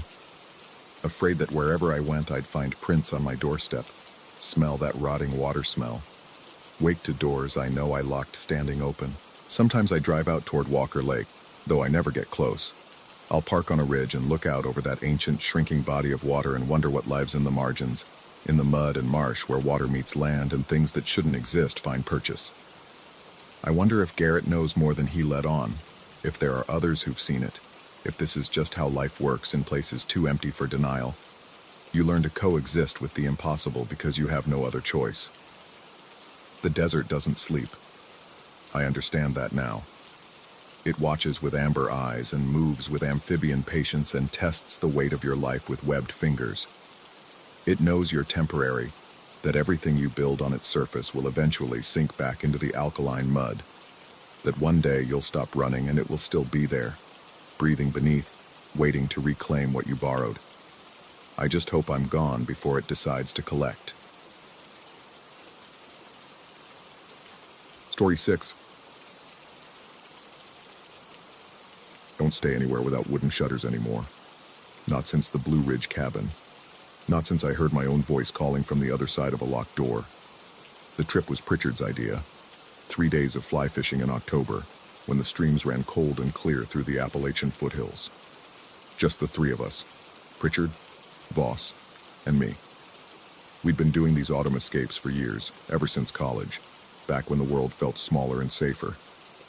The cabin we'd rented sat 2 miles from the nearest paved road, tucked into a hollow where the pines grew so thick that noon felt like twilight. We arrived on a Thursday afternoon, the truck bouncing over ruts and exposed roots until the structure emerged from the trees like something half forgotten. It was older than the listing photo suggested. Rough-hewn logs gone silver with age, a stone chimney leaning slightly to the left, windows that reflected the forest in warped, uneven panes. The porch sagged in the middle. Inside, everything smelled of mildew and old cedar, with undertones of something else I couldn't quite place. Something organic and faintly sweet, like fruit left too long in the sun. That first day passed unremarkably. We unpacked, argued good-naturedly about who got which bunk, and spent the afternoon waist-deep in the stream that cut through the property. The water was so cold it made my teeth ache. Pritchard caught 4 brookies. Voss caught nothing but complained endlessly about his gear. I caught 2 and spent most of my time watching the way light filtered through the canopy, turning everything green and gold and somehow alien. The woods were quiet. Too quiet, Voss joked that evening as we cooked the fish over the wood stove, but he was right, though I didn't want to acknowledge it. No birds. No rustling of small animals in the underbrush. Just the constant whisper of wind through pine needles and the occasional creak of the cabin settling around us. The second day, we decided to explore the ridge trail that wound up behind the property. The owner had mentioned it, a 2-hour loop that offered views of the valley below. We set out mid-morning, Pritchard leading with his characteristic confidence, Voss trailing behind with a cigarette dangling from his lips, me in the middle with a backpack full of water and trail mix we'd never eat. The ascent was steeper than expected. The trail, if it could be called that, was barely more than a deer path choked with mountain laurel and fallen logs. The higher we climbed, the thicker the pines grew, their trunks pressing closer together until we had to move single file. The silence followed us. No birdsong, no insects, just our breathing and the crunch of dead needles beneath our boots. Halfway up, Voss stopped to light another cigarette and squinted into the trees to our left. He didn't say anything, but I followed his gaze. There was nothing there, just more pines, their bark black with age, their branches creating a latticework of shadows. But something about the space between those trees felt wrong. Not empty, exactly. More like something had just stepped out of sight. We kept moving. The view from the ridge was worth it, or so we told ourselves. The valley spread out below in waves of crimson and orange, the autumn colors so vivid they looked artificial. We ate our sandwiches and took photos and tried to ignore the way the wind kept shifting direction, bringing with it that same too-sweet smell from the cabin. Voss noticed it too. I saw his nose wrinkle, saw the way his eyes tracked the tree line. We started back down as the sun began its descent toward the western peaks. The temperature dropped fast in the mountains. By the time we were halfway down the trail, our breath was visible, small ghosts dissipating in the dimming light. The pines seemed darker now, their shadows longer and more angular. Pritchard picked up the pace. That's when we saw them. 2 points of light, yellowish amber, hovering at chest height maybe 30 yards into the trees. They didn't move, didn't blink, just hung there in the gloom between the trunks, steady and unnatural. We all stopped walking. Pritchard fumbled for his phone, activating the flashlight. The beam lanced through the forest, and for a heartbeat, maybe two, I saw what held those lights. The proportions were wrong, too tall, too narrow, limbs that bent at angles that made my stomach clench. When Pritchard's light hit it full on, the thing didn't recoil or flee like a deer would. It crouched, the legs bent backward, knees reversing, and then it was gone. Not running exactly, more like it folded itself into the shadows, there one moment and absent the next. The only sound was a soft rustling, like fabric dragging across bark. None of us spoke. We walked the rest of the way to the cabin in silence, glancing back every few steps, hands white-knuckled on our phones. The smell followed us down the mountain, that sweet, rotting fruit smell that now made me think of decay, barely hidden under perfume. Back at the cabin, we went through the motions of normalcy, built a fire, opened beers, made jokes about mountain lions and deer, and the tricks low light can play on tired eyes. But the jokes felt hollow, and we kept drifting toward the windows, peering out at the darkening forest. Pritchard checked the locks 3 times. Voss suggested we drive back to town, stay in a motel, come back for our stuff in daylight. Pritchard called him paranoid. I said nothing, just watched the glass reflect our lamplight and wondered what was watching back. We decided to stay. We were grown men after all, rational, educated. We'd all seen stranger things while hiking, probably just a bear or a trick of perspective. The mind fills in patterns where there are none. We knew this. We repeated it like a mantra. By 11, we'd turned in. Pritchard took the main bedroom. Voss and I claimed the bunks in the loft. I lay there staring at the rough ceiling boards, listening to the cabin expand and contract in the cooling air. Every sound felt amplified. The drip of the faucet, the tick of settling wood, Voss's restless shifting in the bunk below. Outside, wind moved through the pines with a sound like slow breathing. I didn't think I'd sleep, but I must have, because I woke to knocking. 3 sharp raps on the front door, then silence, then 3 more. I checked my phone, 12:47 a.m. In the bunk below, Voss was sitting up. I could tell by the creak of the frame. From downstairs, no sound from Pritchard's room. The knocking came again, then a voice. Pritchard's voice, slightly muffled by the door but unmistakable. "Hey, open up. I went out to piss and forgot my key." I started to move, my feet searching for the ladder, but Voss's hand shot up and grabbed my ankle. His fingers were cold, and his grip was iron. He put one finger to his lips and pointed toward Pritchard's door, which I could just see from my angle. It was closed, no light underneath. The voice came again, more insistent now. "Come on, it's freezing out here. Just open the door." It sounded exactly like Pritchard. The same slight gravel in his voice, the same cadence and inflection. But Pritchard was in his room. Had to be. We'd all checked the locks together. No one had left. I climbed down as quietly as I could. Voss and I moved to the railing, looking down at the front door. In the darkness, we could just make out its outline. The knocking resumed, harder now, more urgent. "Guys, this isn't funny. I'm serious, let me in." Voss cupped his hands around his mouth and called out, trying to keep his voice steady. "Pritchard, that you?" Silence. Then from behind Pritchard's bedroom door directly below us, his actual voice, thick with sleep and confusion. "What?" "I'm right here." "What's going on?" The knocking stopped. For maybe 10 seconds there was absolute quiet. No wind, no settling wood, nothing. Then the voice outside spoke again, and my blood turned to ice water. It was my voice. My exact voice, down to the slight rasp I get when I'm tired. "Voss, it's me. I went out the back door to check something. Let me in." But I was standing right there, next to Voss, his face pale in the darkness. Pritchard's door swung open and he stood there in boxers and a t-shirt, looking up at us with wide eyes. The thing outside started knocking again, this time moving along the front of the cabin, from the door toward the window. We could track its progress by sound, knuckles on wood, then knuckles on glass. My voice kept calling, repeating variations of the same plea. "Let me in. It's cold. I'm locked out. Why won't you open the door?" Pritchard grabbed his phone, hands shaking so badly he could barely activate it. No signal. Of course no signal. We were too deep in the hollow. He moved toward the front door, and we both hissed at him to stop, but he shook his head and pressed his eye to the peephole. He jerked back immediately, stumbling over his own feet. When he looked at us, his face had gone the color of old paper. "Nothing," he whispered. "There's nothing there, but I can hear it right on the other side."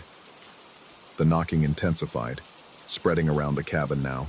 Front door, side window, back door, another window. It was moving too fast. No person could cover that distance so quickly. And the voices cycled through all 3 of us, sometimes pleading, sometimes angry, sometimes mimicking conversations we'd had that very day. Then the radio turned on, the old battery-powered AM/FM we'd found in a drawer and used earlier to get a weather report. It sat on the kitchen counter, and now it crackled to life with a burst of static. But instead of a station, we heard ourselves. My voice from the afternoon. "Think we should turn back?" Voss's reply. "Nah, view's supposed to be incredible." Pritchard. "Besides, we're halfway there." The conversation from the ridge replayed perfectly, every inflection and pause an ambient sound.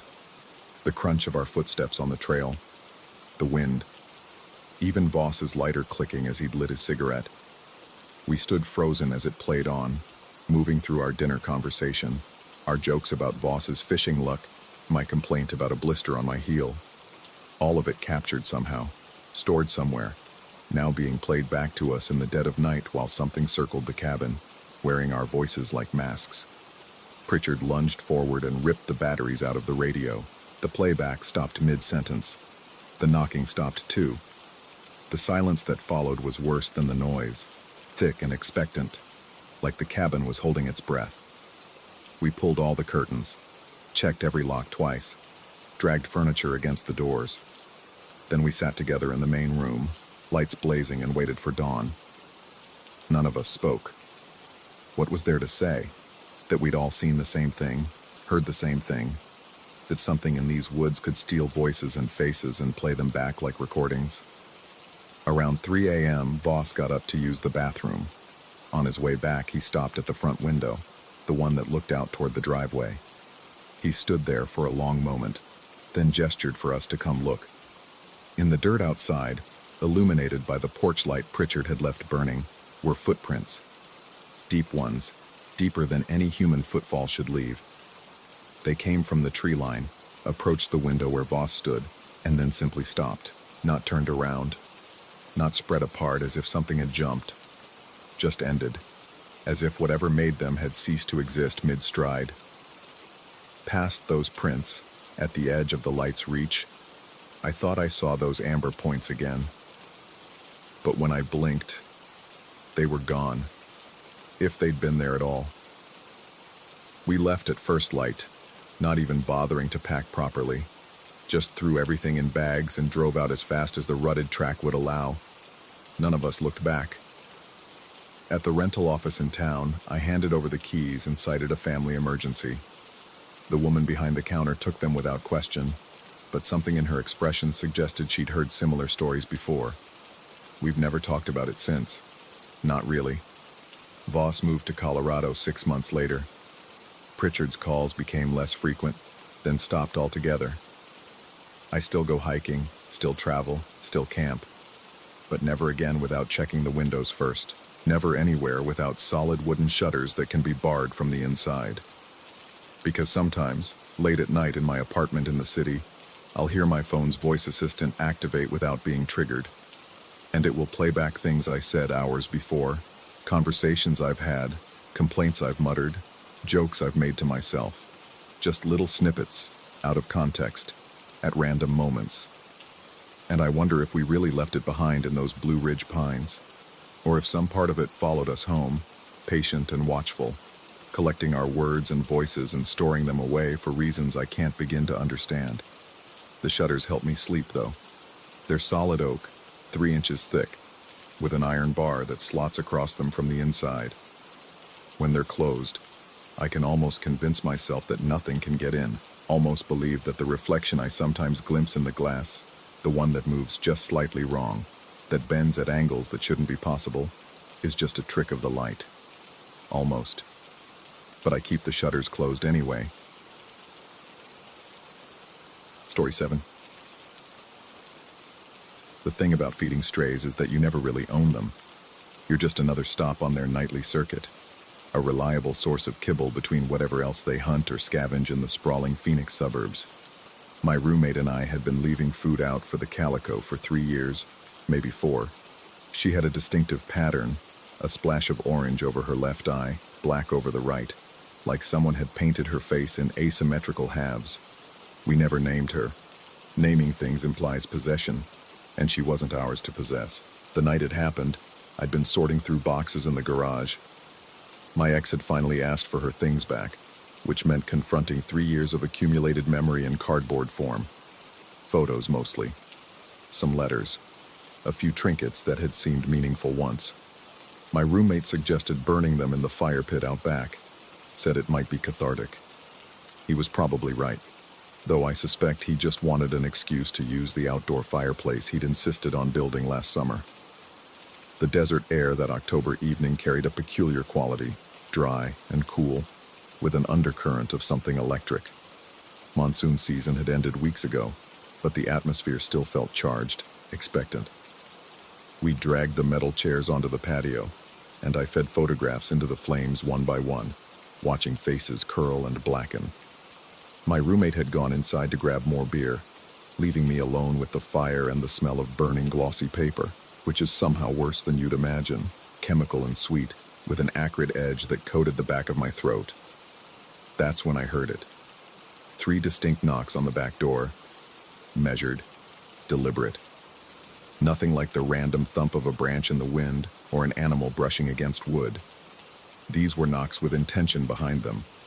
I turned, and through the glass panel beside the door, I could see her, the calico, sitting perfectly upright on the concrete step, one paw raised as if she'd just finished knocking. Which was absurd, obviously. Cats don't knock. But there she was, backlit by the motion sensor light, and something about her posture made my stomach clench. I approached slowly, beer bottle still in hand, and that's when I noticed. The orange splash should have been over her left eye. It was over her right. The black pattern reversed, like looking at her reflection instead of her actual face. I stopped 3 feet from the door, and it tilted its head. Not the quick bird-like movement cats usually make. This was slow, deliberate, mechanical almost. The exact angle I tilt my head when I'm trying to understand something confusing. I'd seen myself do it in mirrors my whole life. My mother had teased me about it since childhood. 43 degrees to the left, chin slightly tucked. The thing that looked like our cat mimicked that gesture perfectly. Its eyes were wrong too. Cat's eyes in the dark show that reflective shine, that alien gleam. These eyes were different, deep and dark and almost matte, absorbing light rather than reflecting it. And the pupils. Too round, too human. They tracked my face with an intelligence that felt observational, analytical. The way you'd study a specimen. The way I'd been studying those photographs before feeding them to the flames. I wanted to step back, to call for my roommate, but my throat had gone dry. The thing, because I couldn't think of it as her anymore, not with that reversed face, continued to stare. It didn't blink. Cats blink. This thing just watched with those bottomless eyes, and I realized I couldn't remember the last time I'd drawn breath. The words came out without conscious thought, some desperate attempt to reclaim normalcy through routine. Come back tomorrow. Our usual phrase when the calico showed up at the wrong time, when we'd already put the food out or were about to leave. Come back tomorrow. Simple, dismissive, safe. The thing took 2 steps backward. Not turning, not shifting position. Just backward, front paws lifting and placing in perfect reverse, like I was watching footage played in rewind. Its eyes never left mine. 2 steps, and then it was at the edge of the patio, where my roommate's grape arbor cast shadows thick enough to hide anything. The motion sensor light flickered once, just once, and it was gone, not running away into the darkness, just gone, as if those shadows had inhaled it. My roommate found me standing at the door, bottle forgotten on the floor where I'd dropped it, amber liquid spreading across tile. He asked if I was okay, and I told him I'd seen a coyote. Not the cat. Not the thing with her reversed face and human eyes. A coyote. Something that made sense in the Phoenix suburbs, where desert and development blurred together. I didn't sleep that night. Lay in bed listening to every sound. The air conditioning cycling on and off. The house settling. The distant highway traffic. And underneath it all, I strained to hear footsteps on the patio. The soft pad of paws, or worse, the measured knock knock knock of something that shouldn't know how to knock. The next morning, she appeared. The real one. Orange splash over the left eye, black over the right, patterns exactly as they'd always been. She wound between my legs as I refilled her bowl, purring that rumbling motor sound, and I wanted to feel relieved. Instead, I found myself studying her face, looking for inconsistencies, for any sign that the patterns might shift when I wasn't watching. Her eyes were normal, that clear amber with elliptical pupils, catching the morning light and throwing it back green gold. She blinked at me slowly, the feline gesture of trust, and something in my chest unknotted slightly, but only slightly. I moved her feeding station that afternoon, no longer by the back door where she'd always eaten. Now I put the bowls on the other side of the chain-link fence that separated our yard from the undeveloped lot behind us. The calico seemed confused at first, pacing the fence line, but she adapted. Animals always do. My roommate asked why I'd moved things, and I told him I'd seen rats getting into the food. Another lie. They were coming easier now. I also installed a motion sensor light aimed at the back door, bright enough to flood the entire patio in harsh white LED. My roommate joked about our yard looking like a prison. I told him it was for security. He didn't push it. 3 nights later, I woke to the light blazing outside my window. 2:15 in the morning, according to my phone. I lay there, heart hammering, telling myself it was probably a raccoon or a stray dog. Telling myself a lot of things as I forced my legs out of bed and walked to the window that overlooked the patio. Nothing. The concrete was empty, the door undisturbed, but the light was on, which meant something had triggered the sensor. I watched for 10 minutes, 15, until the light cycled off on its timer. Then I watched the darkness where the arbor crouched, thick with shadow. I thought I saw movement there, something shifting at the boundary between light and dark, but I couldn't be certain. Might have been the wind, might have been my eyes inventing shapes in the nothing. I started checking on the real cat obsessively. Every morning and evening when she came to the fence for food, I'd study her. The pattern stayed correct, left eye orange, right eye black. But sometimes when the light hit her a certain way, I'd feel that crawling doubt. Sometimes she'd tilt her head, and I'd wonder if the angle was just slightly wrong, just off enough to make my skin prickle. My roommate noticed I wasn't sleeping well, asked if I wanted to talk about the breakup, if burning the photos had dredged up things better left buried. I appreciated his concern, but how could I explain? How could I tell him that every time I closed my eyes, I saw that reversed face, those absorbing eyes, the mechanical tilt of recognition?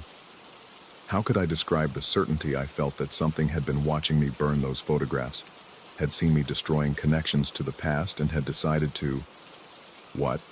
Show itself? Mock me? Replace something? I researched mirror images obsessively, learned that some cultures believe mirrors can trap souls, create doorways, double reality in dangerous ways. Learned about doppelgangers and fetch creatures and shadow selves. None of it helped. All of it made things worse. The rational part of my brain tried to assert itself. I'd been drinking. I was emotionally compromised from the breakup. The smoke from burning photographs, especially old ones with chemical treatments, could cause mild hallucinations. The pattern on a calico cat isn't perfectly symmetrical anyway. I might have just been turned around, confused about which side was which. These explanations made sense. They fit with reality as I understood it. But I kept the light on. Kept the food on the other side of the fence. Started coming home before dark. Not because I had a reason, but because the idea of arriving after sunset, of walking from my car to the back door in the dark, made my hands shake. The real cat, I still thought of her as real, needed to think of her as real, started acting strange. She'd approach the fence for food, then stop several feet away, hackles raised, staring past me toward the house, toward the arbor. Once, she hissed at nothing I could see, then fled into the desert scrub. Didn't come back for 2 days. When she did return, she wouldn't eat unless I stayed there, standing guard, and even then she kept looking over her shoulder. Animals know things. That's what they say, isn't it? Animals sense things humans miss. I wanted to dismiss it as her picking up on my anxiety, reflecting my own fear back at me.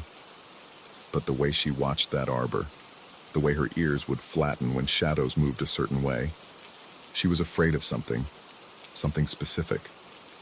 I thought about cutting down the arbor. My roommate loved that thing, had planted the vines himself, tended them carefully through the brutal summer heat. But those shadows it cast at night, thick and fluid and somehow wrong, made my teeth ache. I'd stand at the window with all the lights on inside, making the glass into a mirror, and I'd watch those shadows, trying to catch movement, trying to prove to myself that nothing was there. But mirrors lie, don't they? Or maybe they tell a truth that's reversed, inverted, the world seen from the wrong side. Maybe that's worse than lying. I stopped going out at night entirely. Stopped checking the food bowls after sunset. My roommate started handling the back patio, taking out trash, bringing in mail from the box by the rear gate. He thought I was depressed, grieving the relationship. Let him think that. Better than the alternative. Last week the calico stopped coming, 3 days, 4 days, 5. The food I left went untouched except by ants and the occasional bird. My roommate suggested she'd moved on, found a better territory. Said 3 years was a good run for a stray. But I knew something had changed. On the 6th night, I heard it again. 3 knocks. Measured, deliberate. I was alone in the house, my roommate visiting family out of state. The motion sensor light blazed on, flooding the patio in white glare. I didn't go to the door. Instead, I turned off every light in the house, plunging myself into darkness. Made the windows into true mirrors, reflecting the lit patio back at itself. And there, in that reversed reflection, I could see it sitting on the step. Orange splash over the left eye in the mirror, which meant it was actually on the right. Black where black shouldn't be. Those dark, human eyes fixed on my window, on where I stood hidden in shadow. It tilted its head 43 degrees, chin slightly tucked. My gesture, my habit. And then it raised one paw and knocked again. Once, twice, 3 times. The sound echoed through the empty house. I've been keeping all the lights on since then, inside, outside, every fixture burning, every fixture. The electric bill will be astronomical. My roommate returns tomorrow, and I don't know what I'm going to tell him. Don't know how to explain why I've pushed furniture against the back door, why I've stopped looking at mirrors, why I check the cat's food from the front window with binoculars rather than going outside. The thing is, I've been thinking about those photographs I burned, all those faces, all those moments dissolved into ash and smoke. Energy released into the air, matter transformed but not destroyed. My ex used to say I had a habit of erasing things when they became inconvenient, of pretending problems didn't exist if I looked away long enough. Maybe she was right. Maybe something noticed. Maybe something that already lived in reversal, in reflection, in the wrong side of things, saw an opportunity in all that erasure, saw a person who didn't look too closely, who preferred comfortable lies to uncomfortable truths. Or maybe I'm losing my mind, maybe the stress of the breakup, the isolation of the pandemic years, the endless phoenix heat that bakes thoughts into strange shapes. Maybe it all just broke something in my brain. Maybe there's no monster at my door, no doppelganger cat, no thing watching from the shadows. Maybe there's just me, alone in a suburban house, staring at lights and jumping at sounds and losing the thread of what's real. I don't know which possibility scares me more. The food bowl is still on the other side of the fence. I fill it every morning from the front of the house, walking around the block rather than through the back gate. The motion sensor light stays on all night now. I disabled the timer. And sometimes, in the hours before dawn when exhaustion finally drags me under, I dream about mirrors, about standing between 2 mirrors, seeing myself reflected infinite times in both directions, and noticing that in one of those reflections, just one, somewhere in that endless regression, something is slightly wrong. A pattern reversed. An eye that shouldn't be there. A tilt of the head that I never made. I always wake before I can figure out which reflection is wrong. The real one, or all the others. The lights stay on. The door stays barred. And I keep watching the shadows under that arbor, waiting for the moment when I'll have to decide. Am I the one observing, or the one being observed? Am I feeding a stray cat out of kindness, or am I the one being fed upon? My certainties about reality consumed bite by bite until nothing remains but doubt? Tomorrow my roommate comes back. Tomorrow I'll have to pretend everything is normal. Tomorrow I'll have to be the version of myself that makes sense, that fits with consensus reality. But tonight, alone in this house of burning lights, I understand something I didn't before. The thing about feeding strays is that you never really know what you're feeding. You put out food and walk away, assuming the transaction is simple, transactional, safe. You forget that predators eat too.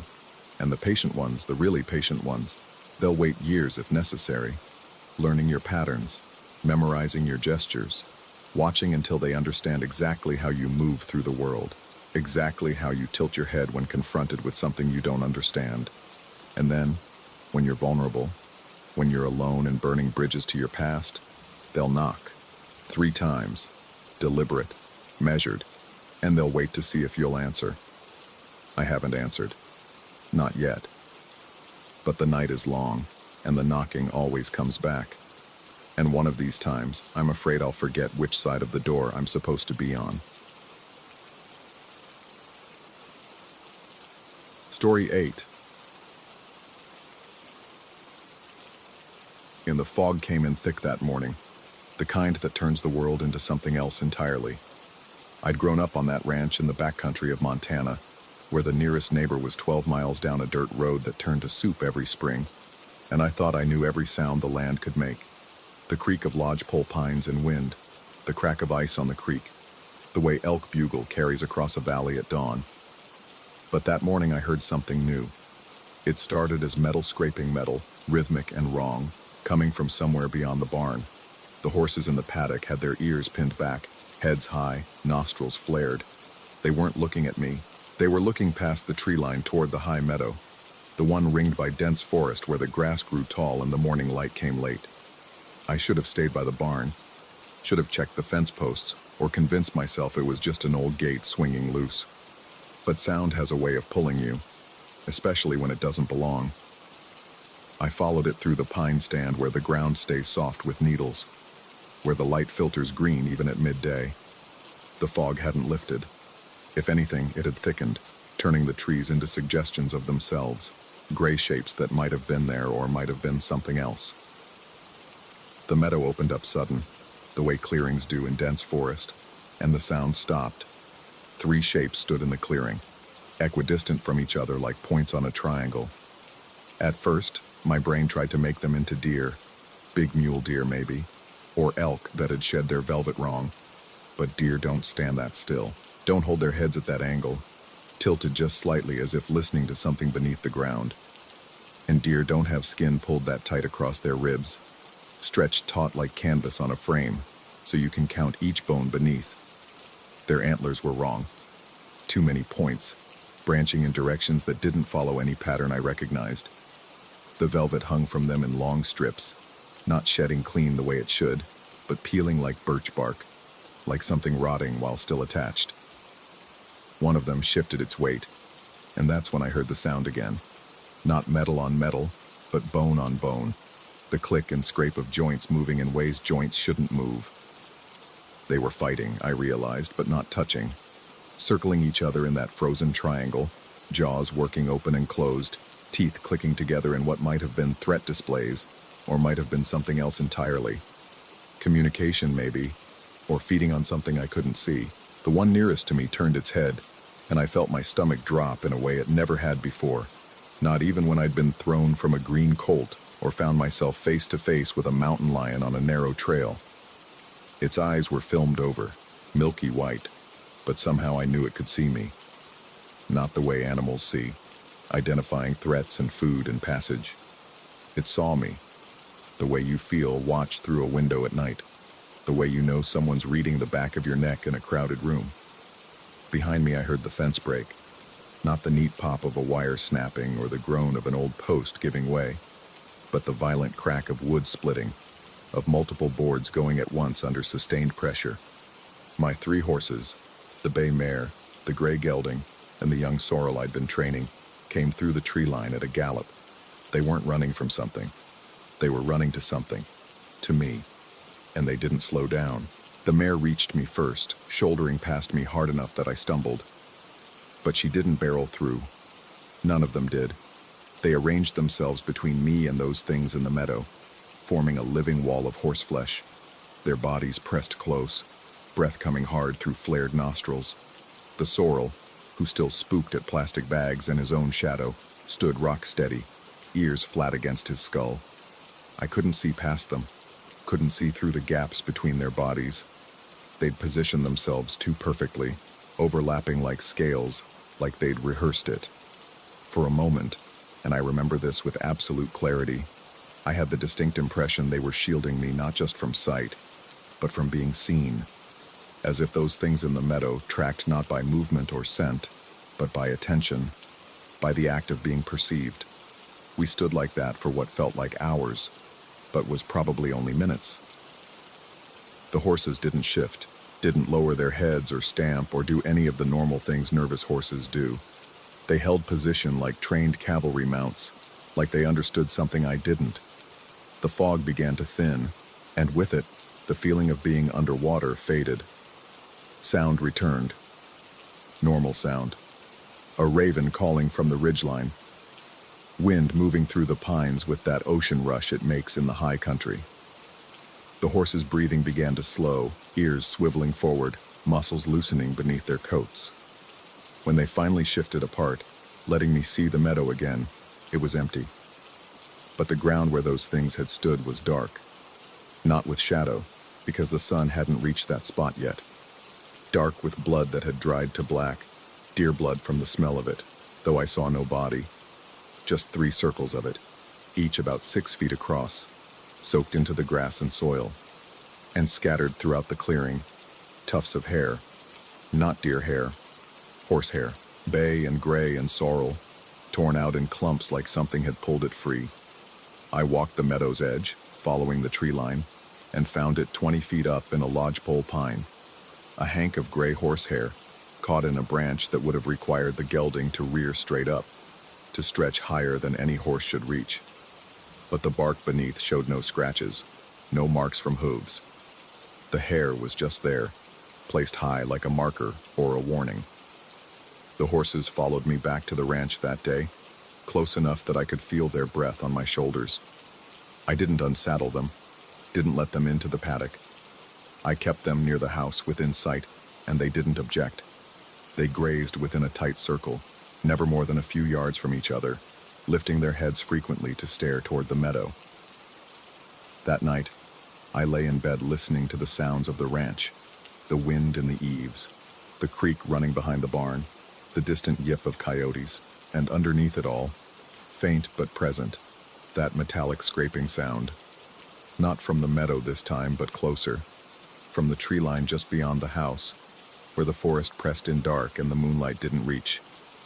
I told myself it was branches rubbing together, old equipment settling, the normal sounds of a property this remote, this close to wilderness. But I knew what branches sounded like, knew every legitimate noise this place could make. In the morning, I found tracks in the soft earth near the barn, deep gouges, like something with too many joints had dragged itself through. The horses stood in a tight cluster at the far end of the paddock, as far from those marks as they could get without breaking fence again. The bay mare had a new wound on her shoulder, a long scrape that looked like something had raked across her without quite breaking skin. When I tried to examine it, she flinched away, trembling. I stopped riding alone after that, kept the horses close, always at least 2 of them saddled and ready. The ranch hands, the seasonal workers who came up for haying and fence repair, started commenting on how the horses wouldn't settle, how they seemed nervous in ways that range horses shouldn't be, constantly alert, constantly watching the tree line. One of them, an older man who'd worked ranches his whole life, asked me straight out what had them spooked. I told him I didn't know, which was both true and a lie. The truth was I didn't know what they'd seen. What I'd seen, in daylight, with distance and time between me and that morning, my memory started feeling less reliable. Had those things really been there? Had they looked the way I remembered? Or had the fog and my own fear distorted them into something they weren't? Maybe they'd been ordinary deer, sick or injured, and my isolated brain had filled in the rest. Maybe the horses had broken fence for normal horse reasons. A predator nearby, a sudden noise, and I'd constructed meaning from coincidence. But then I'd go up to the meadow, and the blood would still be there. Fainter now, washed by rain and overgrown by new grass, but visible if you knew where to look. 3 dark circles, where nothing would grow quite right. And high in that lodgepole pine, the gray hair still hung, weathering but present, too high for any rational explanation. The scraping sounds continued, not every night, but often enough that I stopped sleeping well. They moved around the property, never in the same place twice, always just beyond clear sight. I'd go out with a flashlight, with a rifle, and find nothing. No tracks, no broken branches, no evidence that anything had been there at all. But the horses knew. Every time I heard that sound, they'd cluster together, heads up, bodies tense, staring into the dark. I started avoiding the meadow entirely. taking the long way around through the lower pasture, even though it added an hour to any ride into the back country. The horses didn't object. In fact, they seemed relieved, moving easier once we'd cleared that stretch of forest, their strides lengthening, ears forward instead of constantly swiveling. But the meadow pulled at me. I'd catch myself riding toward it without consciously deciding to, drawn by something I couldn't name. The horses would balk then, planting their feet, refusing to go forward until I turned them back. The sorrel, who'd never been stubborn a day in his life, once reared rather than enter that tree line.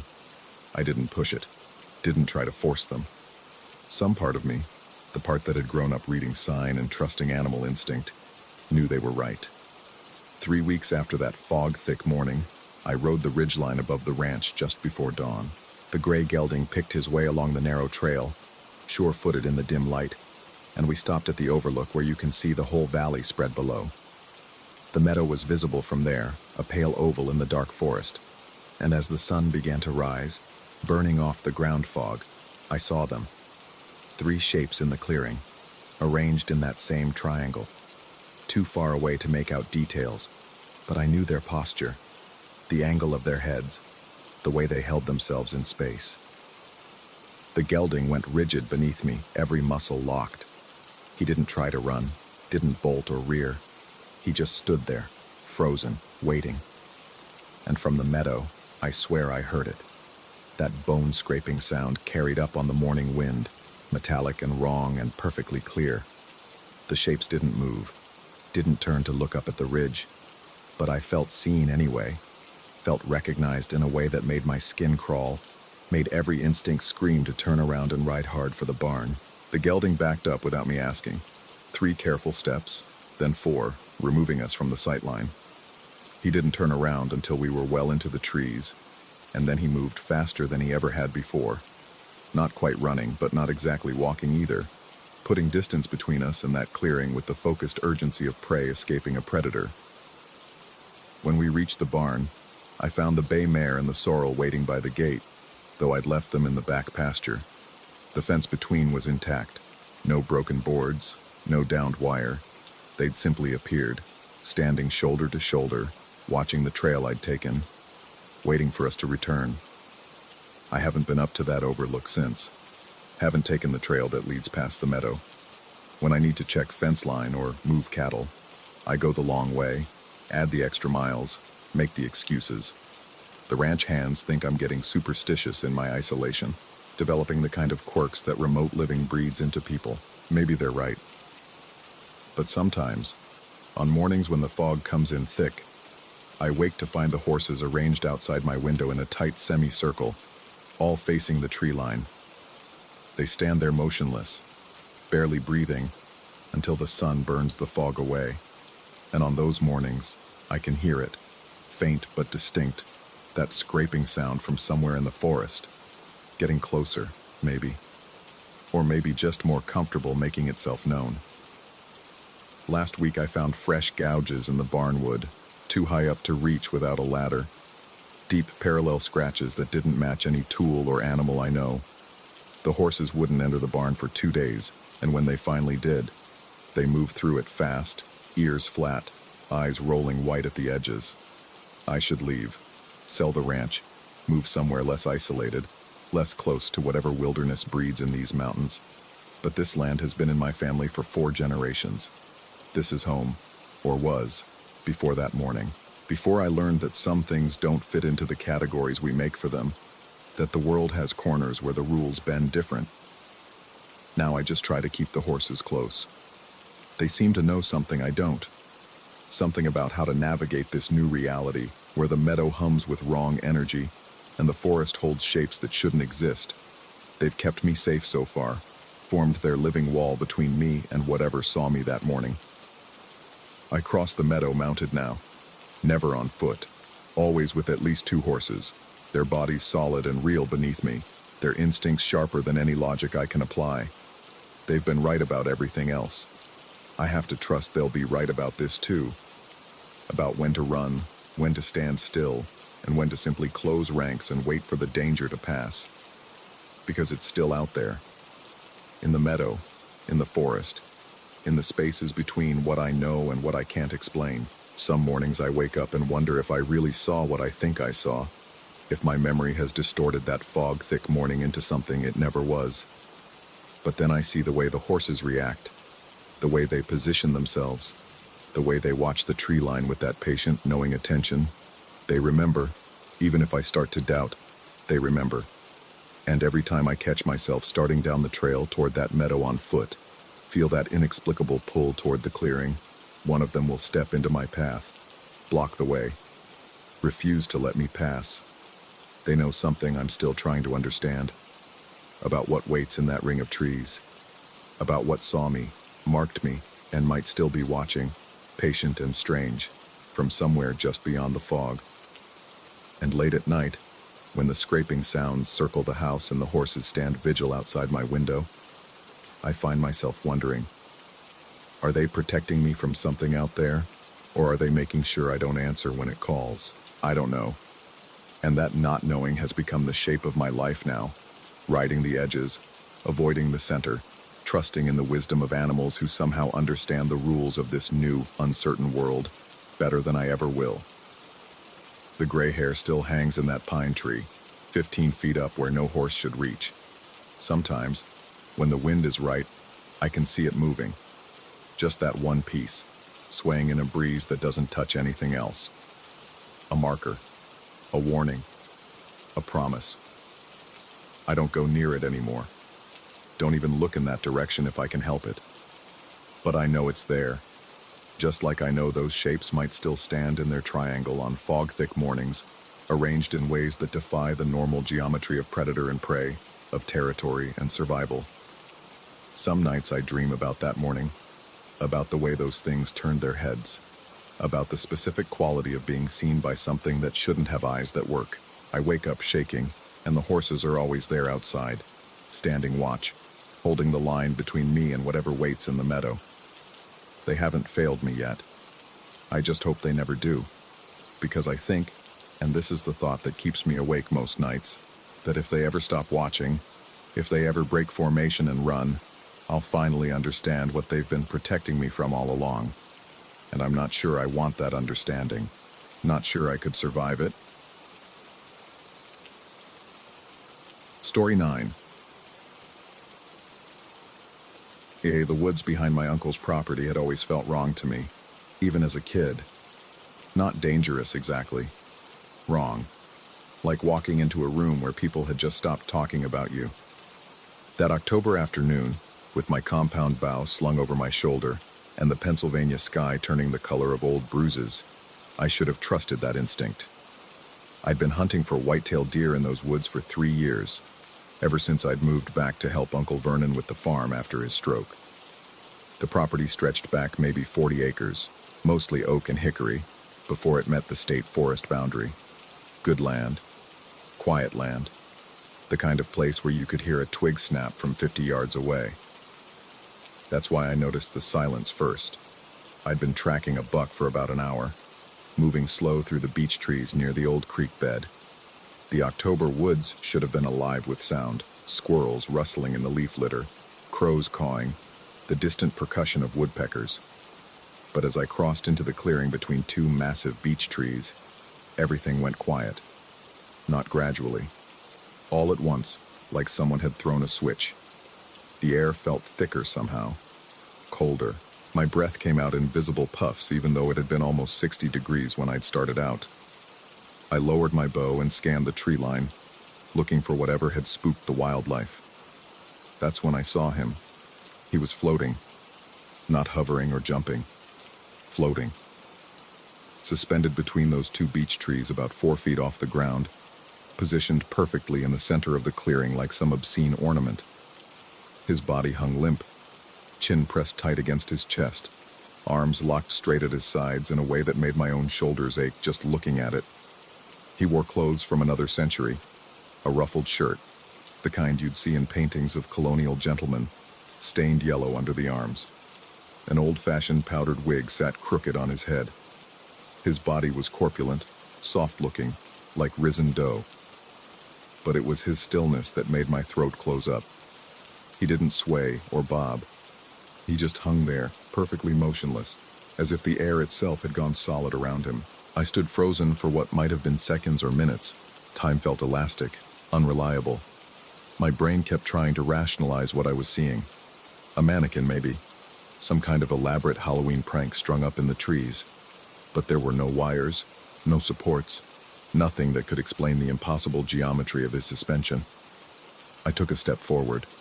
The forest floor crunched under my boot, impossibly loud in that suffocating silence. The figure didn't react, didn't turn his head or shift position. I could see now that his skin had a waxy, translucent quality, like candle wax held up to light. 3 steps would take me to the oak tree where he was floating. 3 steps and I could reach out and touch him, confirm he was real, prove to my hammering heart that this was just some weird art installation, or my eyes playing tricks in the fading light. I didn't take those steps. Instead, I watched as he drifted, and there's no other word for it, behind a thick oak trunk maybe 20 feet ahead. He moved sideways without changing position, that limp hanging posture never shifting, gliding like he was on rails I couldn't see. The trunk was maybe 2 feet wide. I could reach it in 3 or 4 strides. I counted to 10. He should have emerged from the other side by now. I circled around, my bow raised, though I knew instinctively that an arrow wouldn't help me here. The other side of the tree was empty.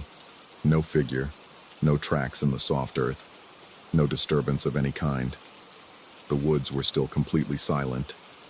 I ran. Not a strategic retreat or a measured withdrawal, a blind, thrashing panic run that sent me crashing through underbrush and low-hanging branches. My bow caught on something and I left it behind without a second thought.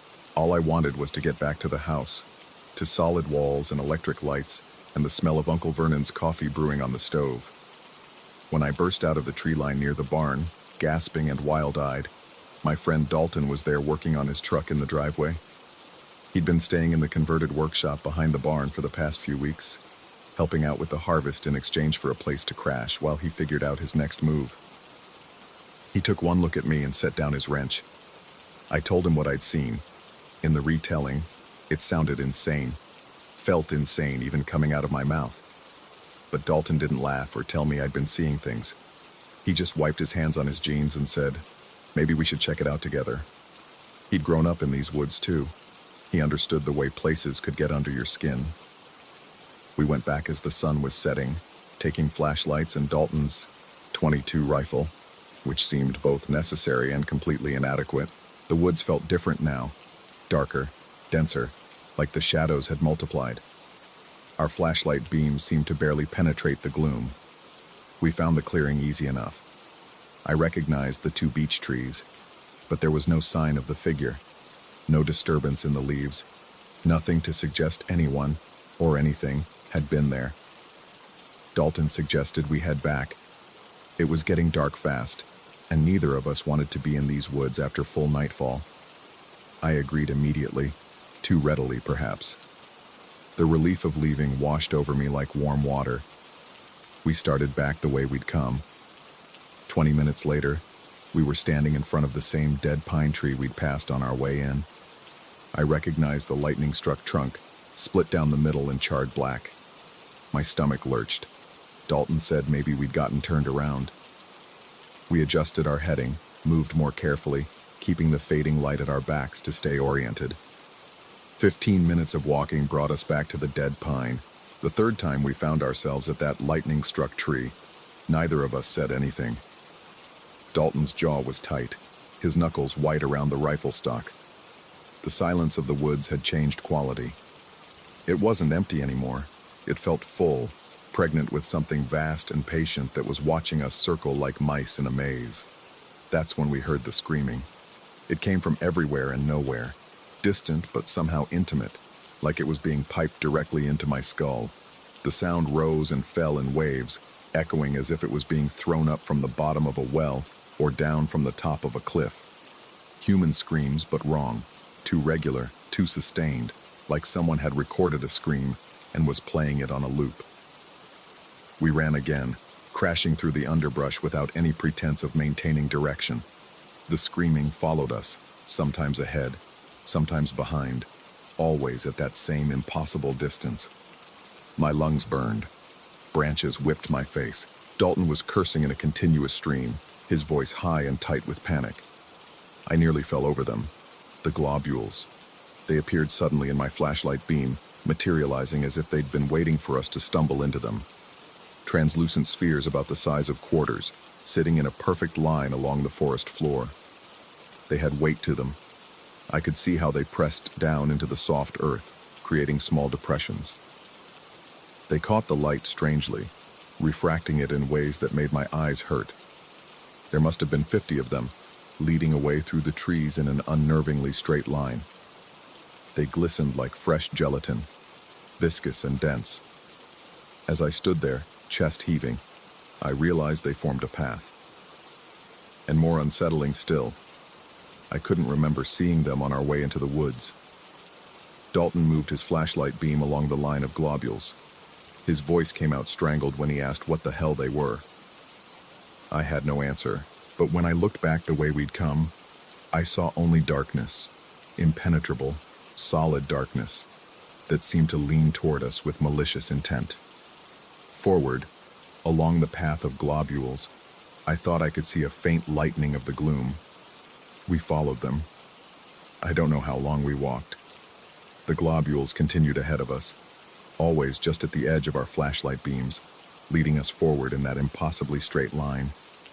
The screaming had stopped, but the silence that replaced it was worse. I could hear my own heartbeat pounding in my ears, could hear Dalton's ragged breathing beside me, but nothing else. No wind, no insects, no rustle of nocturnal animals, just our footsteps and the wet sound the globules made when we accidentally stepped on one, a thick, gelatinous pop that sent shivers crawling up my spine.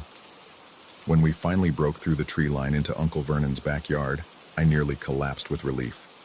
But something was wrong. The workshop where Dalton had been staying was dark, as expected. The house was dark too. Uncle Vernon went to bed at 9 like clockwork, but the barn was lit up like a Christmas tree. Every window blazed with harsh fluorescent light, cutting geometric shapes out of the darkness. We both stopped dead. Neither of us had been near the barn since afternoon.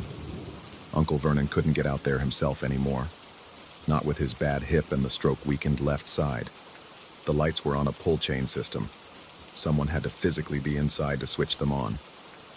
Dalton raised the rifle slightly, and we approached the barn together.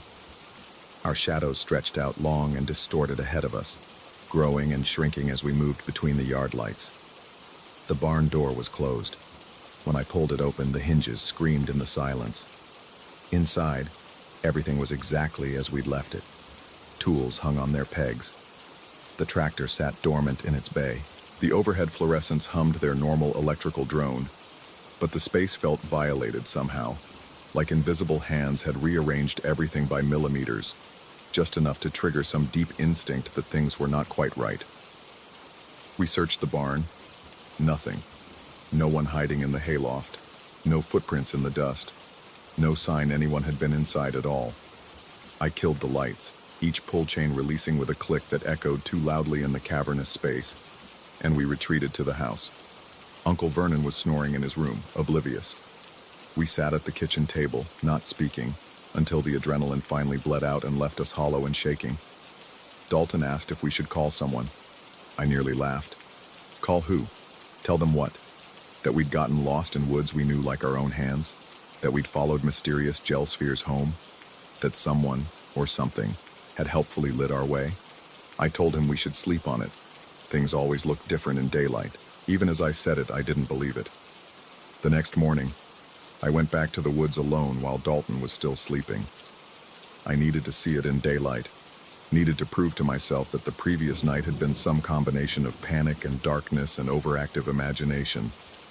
I found the clearing with the beech trees first. Nothing. Just fallen leaves and morning birdsong. The normalcy of it felt almost mocking. Then I retraced our steps from the night before as best I could remember. I found the path of globules within 15 minutes. Only they weren't globules anymore. They were crusts, dried, cracked, translucent husks that looked exactly like egg whites left to bake in the sun. They still maintained their eerily perfect line through the woods, but now they were desiccated, papery things that crumbled to powder when I touched them. The morning light revealed something I'd missed in the darkness, a faint shimmer around each crust, like an oil slick that made my eyes water if I stared too long. I followed the trail backward, away from Uncle Vernon's property, deeper into the woods. The line continued for maybe a quarter mile before ending abruptly at the base of the same dead pine tree we'd circled around 3 times. The final crust sat directly between the split trunk, marking the spot like a period at the end of an impossible sentence. I stood there for a long time, my shadow falling across that lightning-struck tree. The woods were alive with normal sounds again, squirrels chattering, leaves rustling. Everything was as it should be. But I couldn't shake the feeling that the forest was holding its breath, waiting to exhale. That night I checked the barn lights before bed. They were off. I checked them again at midnight. Off. At 3 a.m., unable to sleep, I looked out my window and saw every light blazing. This time I didn't go out. I closed the curtains and tried not to think about what might be standing in that lit barn, waiting patiently for me to investigate. Tried not to wonder if somewhere in those woods, between 2 beech trees, a corpulent figure in colonial dress was hanging in the darkness, chin to chest, arms at his sides. Tried not to notice that when I finally did fall asleep, I dreamed of walking in perfect circles around a dead tree while something screamed up from the earth below me, and translucent spheres appeared one by one in my footsteps, marking a path I'd already taken. In the morning, the barn lights were off again. They always are, when morning comes. I'm still here, still helping Uncle Vernon with the farm, still sleeping in the same room I've had for 3 years. Dalton left 2 weeks later, said he'd found work upstate. He didn't meet my eyes when he said goodbye. Sometimes, just before dusk, I see the barn lights flicker, just once, just enough to remind me they're waiting. And on quiet nights when the wind dies down, I hear it, that distant screaming, rising and falling like it's echoing up from somewhere impossibly deep. I don't go into the woods anymore, but I see him sometimes, in my peripheral vision, when I'm crossing the yard at twilight. That soft, doughy figure suspended in the air, always at the edge of the tree line, watching from whatever impossible space he occupies between this world and somewhere else. The worst part isn't wondering if I imagined it all. The worst part is wondering if it matters. Because real or not, supernatural or psychosis, every night those lights come on by themselves. And every morning, I wake up to find new egg-white husks dried in a perfect line from the woods to my door, closer each time, as if something is very slowly, very patiently, finding its way home.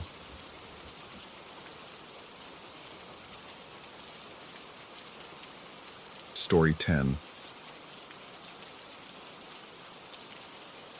The building had been old when my grandfather was young, or so the landlord claimed when I signed the lease. Ground floor, he'd said, like it was a selling point. Private entrance through the kitchen, access to the shared storage shed out back. He hadn't mentioned the way sound carried through the walls at night, or how the floorboards in that shed groaned under no visible weight. I moved in during October, when Salt Lake City's air turned crisp, and the mountains loomed dark against the evening sky. The apartment suited me. High ceilings, thick crown molding, the kind of character you don't find in modern construction. My dog, a rust-colored mutt I'd had for 3 years, seemed to approve.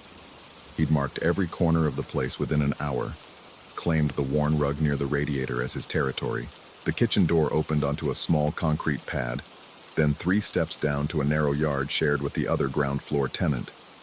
Beyond that, maybe 20 feet of patchy grass separated us from the shed.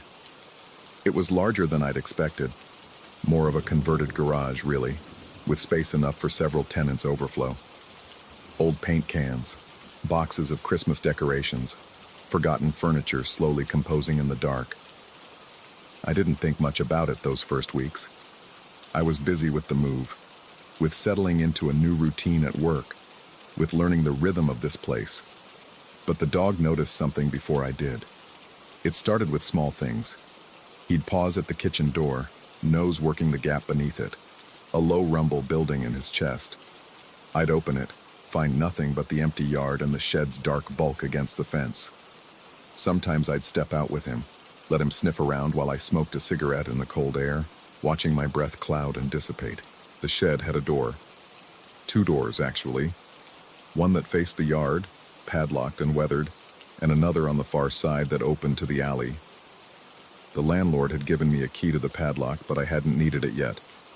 My boxes were still stacked in the spare bedroom, waiting for me to find the motivation to unpack them properly.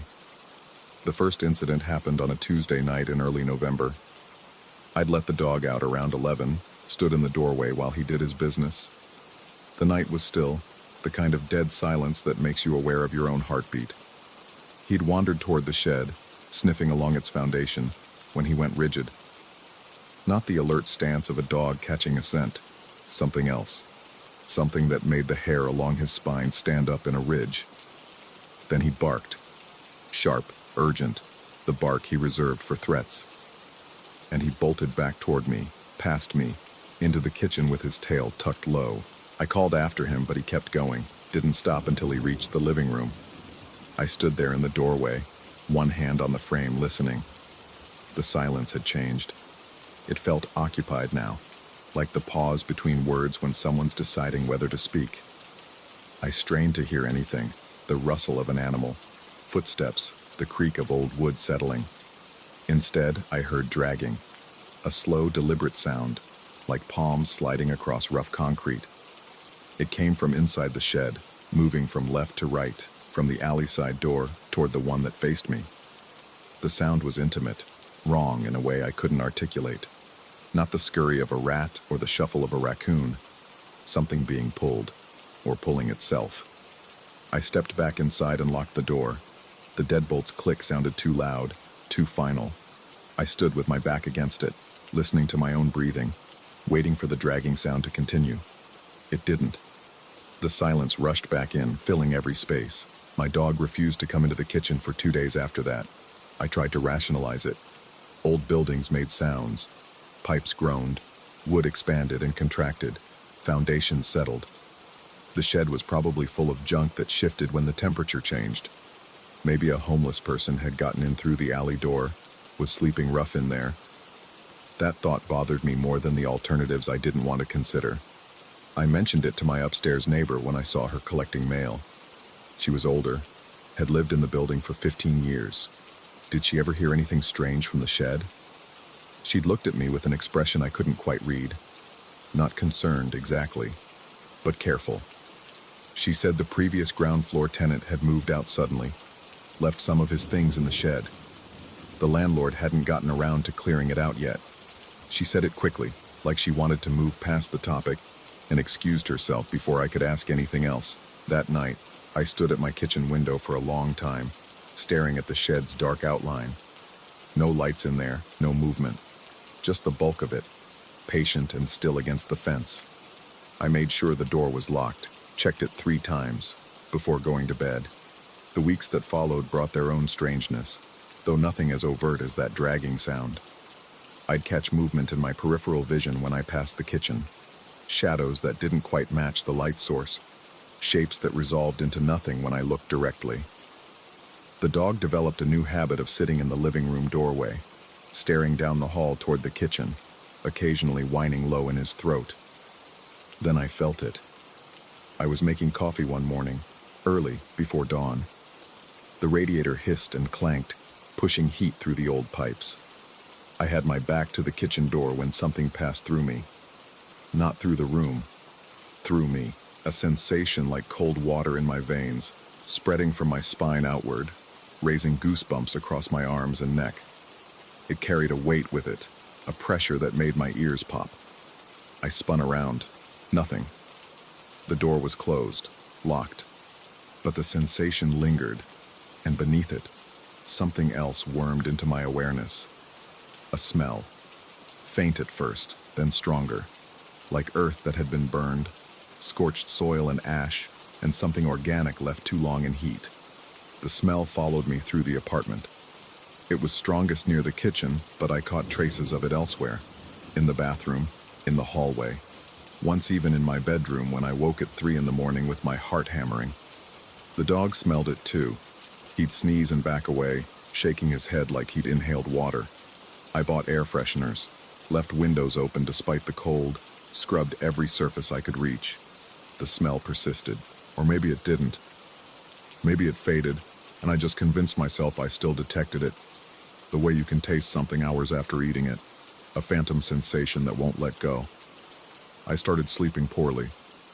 My dreams, when I could remember them, were full of thresholds, doorways I couldn't quite cross, rooms that led back to themselves, corridors that narrowed until I had to turn sideways, had to squeeze through with my chest pressed against walls that felt organic, that seemed to breathe. December brought snow, heavy and wet, muffling the city in white. I worked from home more, avoided going out unless necessary. The isolation wasn't helping. I knew that, recognized it, but couldn't seem to break the pattern. The dog and I existed in our own bubble, orbiting around the kitchen door we both avoided. Then came the warm night. It was unseasonable, mid-December, but 50 degrees, the snow turning to slush. I'd opened windows to air out the apartment, get rid of the stale smell that had nothing to do with burned earth and everything to do with being sealed inside for too long. I was in the living room, half asleep in front of the television, when I heard the kitchen door creak. I'd left it ajar. Just a crack, just enough to let the air circulate. I'd felt safe doing it. The inner door was closed. The dog was with me, but now the dog was walking down the hallway, moving with that same rigid posture from weeks ago, every muscle taut. I followed, my heart already racing. The kitchen was dark except for the ambient light from the street lamp outside. The door stood open, not wide, maybe 6 inches, enough to see the concrete pad and the first step down. The dog had stopped at the threshold, staring. I should have called him back. Should have closed the door, locked it, gone to bed. Instead, I moved closer, looked over his head, tried to see what held his attention. The shed door was open, not the one with the padlock. The other one, the alley door I'd never seen unlocked. It gaped like a mouth, darkness visible beyond it, even darker than the night around it. And in that darkness, something moved. No, not moved. Shifted position, adjusted itself. My eyes struggled to make sense of what they were seeing. The shape was wrong, proportioned in a way that hurt to look at. Low to the ground, halfway up the stairs that I could just barely see in the ambient light. The limbs, I thought they were limbs, seemed too long and too thin, like a daddy long-legged spider magnified to human scale. But the mass suggested something denser, something compressed down into itself. It squatted there, perfectly still, and then it turned. The movement happened in stages, mechanical and precise. First, the upper portion, what might have been shoulders, though the angles were wrong, rotated maybe 30 degrees.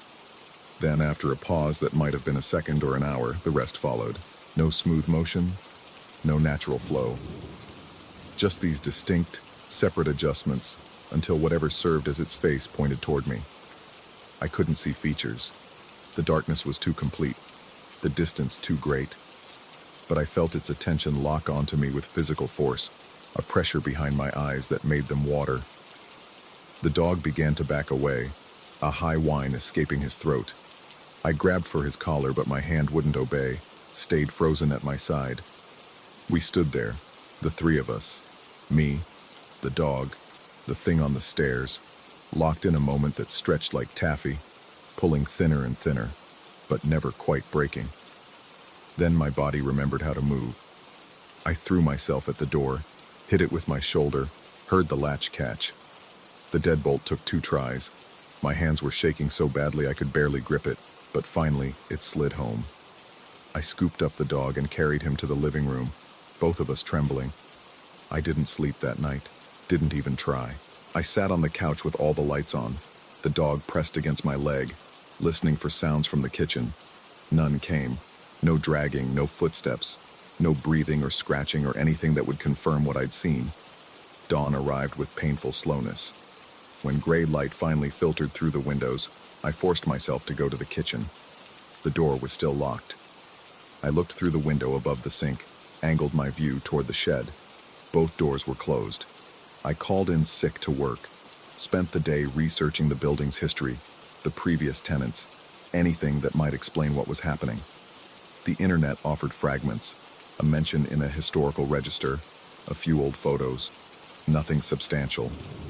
No reports of deaths or accidents, no tragic history that might spawn the kind of story people told around campfires. The previous tenant's name was Gideon. I found it in an old news article, something about a community garden project he'd helped organize.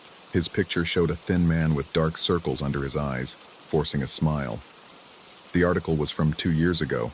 I had no way to contact him, no way to ask what he'd experienced here, why he'd left. The dog wouldn't go near the kitchen door after that night. Not for food, not for treats. Not even when I carried his bowl to the far end of the living room and tried to coax him through. He'd press himself against the opposite wall, shaking, until I gave up and fed him elsewhere. I started using the front entrance exclusively, walking around the building to reach the parking area. It added 10 minutes to any trip, but I couldn't bring myself to unlock that kitchen door. I told myself it was temporary, that I was being ridiculous, that I'd see something in the daylight that would explain everything and make me laugh at my own paranoia. But I didn't believe it. The presence, I'd started thinking of it that way. The presence didn't leave. I felt it most strongly near the kitchen, but it had begun to seep further into the apartment, like water staining drywall, spreading dark fingers through my home. Some mornings I'd wake to find the temperature had dropped 20 degrees in my bedroom, my breath misting in the air, frost forming on the inside of the windows. Other times I'd hear that dragging sound, distant but persistent, coming from behind the walls. I looked at apartments online but couldn't bring myself to schedule viewings. What would I tell a new landlord? That I was running from something I couldn't name, couldn't prove, couldn't even reliably describe? That I'd abandoned a lease because my dog was scared, and I'd seen something in the dark that might have been nothing at all? Because that was the question, wasn't it? The one that kept me frozen here, unable to leave or stay, caught in liminal space between belief and denial. Had I actually seen something that night? Or had my isolation and poor sleep and overactive imagination crafted a monster from shadows and old wood? Was the smell of burned earth real? Or a symptom of some neurological issue I should be addressing with a doctor rather than feeding with fear? I wanted proof. Some concrete evidence that would force me to either flee or seek help. But the apartment offered nothing definitive, just this constant suggestion of wrongness, this feeling of sharing space with something that didn't belong. Last night, I woke at 2:47 a.m. I know because I checked my phone immediately, needed the blue glow of the screen to push back the darkness. The dog was growling, a sound I'd never heard from him before, deep and continuous. I followed his gaze to the bedroom doorway. The hallway beyond was darker than it should have been. Not just an absence of light, but a presence of shadow. Something that absorbed and held illumination, rather than simply not reflecting it. And in that darkness, very faintly, I heard breathing. Not the sound of air moving in and out of lungs, but something drier, more mechanical, like pages turning, or leather creaking, or kindling settling in a cold fireplace. I'm sitting here now, writing this as the sun comes up, trying to organize my thoughts before they fragment completely. The dog is asleep finally, exhausted from a night of vigilance. I should be exhausted too, but I feel electrified, every nerve ending firing, waiting for the next sign. The kitchen door is still locked. I can see it from here, white paint chipped near the handle, deadbolt secure. Beyond it, the shed squats in the gray morning light, patient as a headstone. I don't know if I'll ever open that door again. Don't know if the thing I saw is still out there, or if it was ever there at all, or if it somehow made its way inside, inch by inch, night by night, until the distinction between out there and in here becomes meaningless. What frightens me most isn't the possibility that something impossible exists in that shed. It's the growing certainty that it doesn't matter whether it's real or not. The fear is real. The locked door is real. The life I'm building around this terror, the avoidance, the isolation, the way I'm slowly backing away from my own existence, that's real too. And maybe that's what it wants. Maybe that's what it's always wanted. I hear the floorboards creak in the kitchen. The dog's eyes open. Find mine. We wait together, listen together, as something that might be settling wood or footsteps or nothing at all moves through the space we've abandoned. The sun is rising. In an hour, I'll need to decide whether to call the landlord, call a psychiatrist, call someone, anyone who might help me understand what's happening here.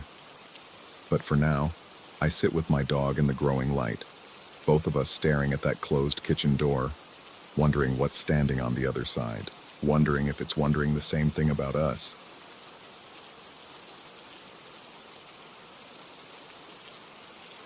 Story 11.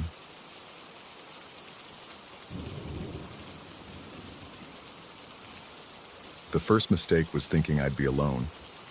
I'd driven 7 hours from Indianapolis with nothing but my Nikon, a borrowed tent, and the kind of stubborn optimism that comes from scrolling through too many astrophotography forums. Hoosier National Forest in October. The post promised clear skies, minimal light pollution, and isolation thick enough to drown in.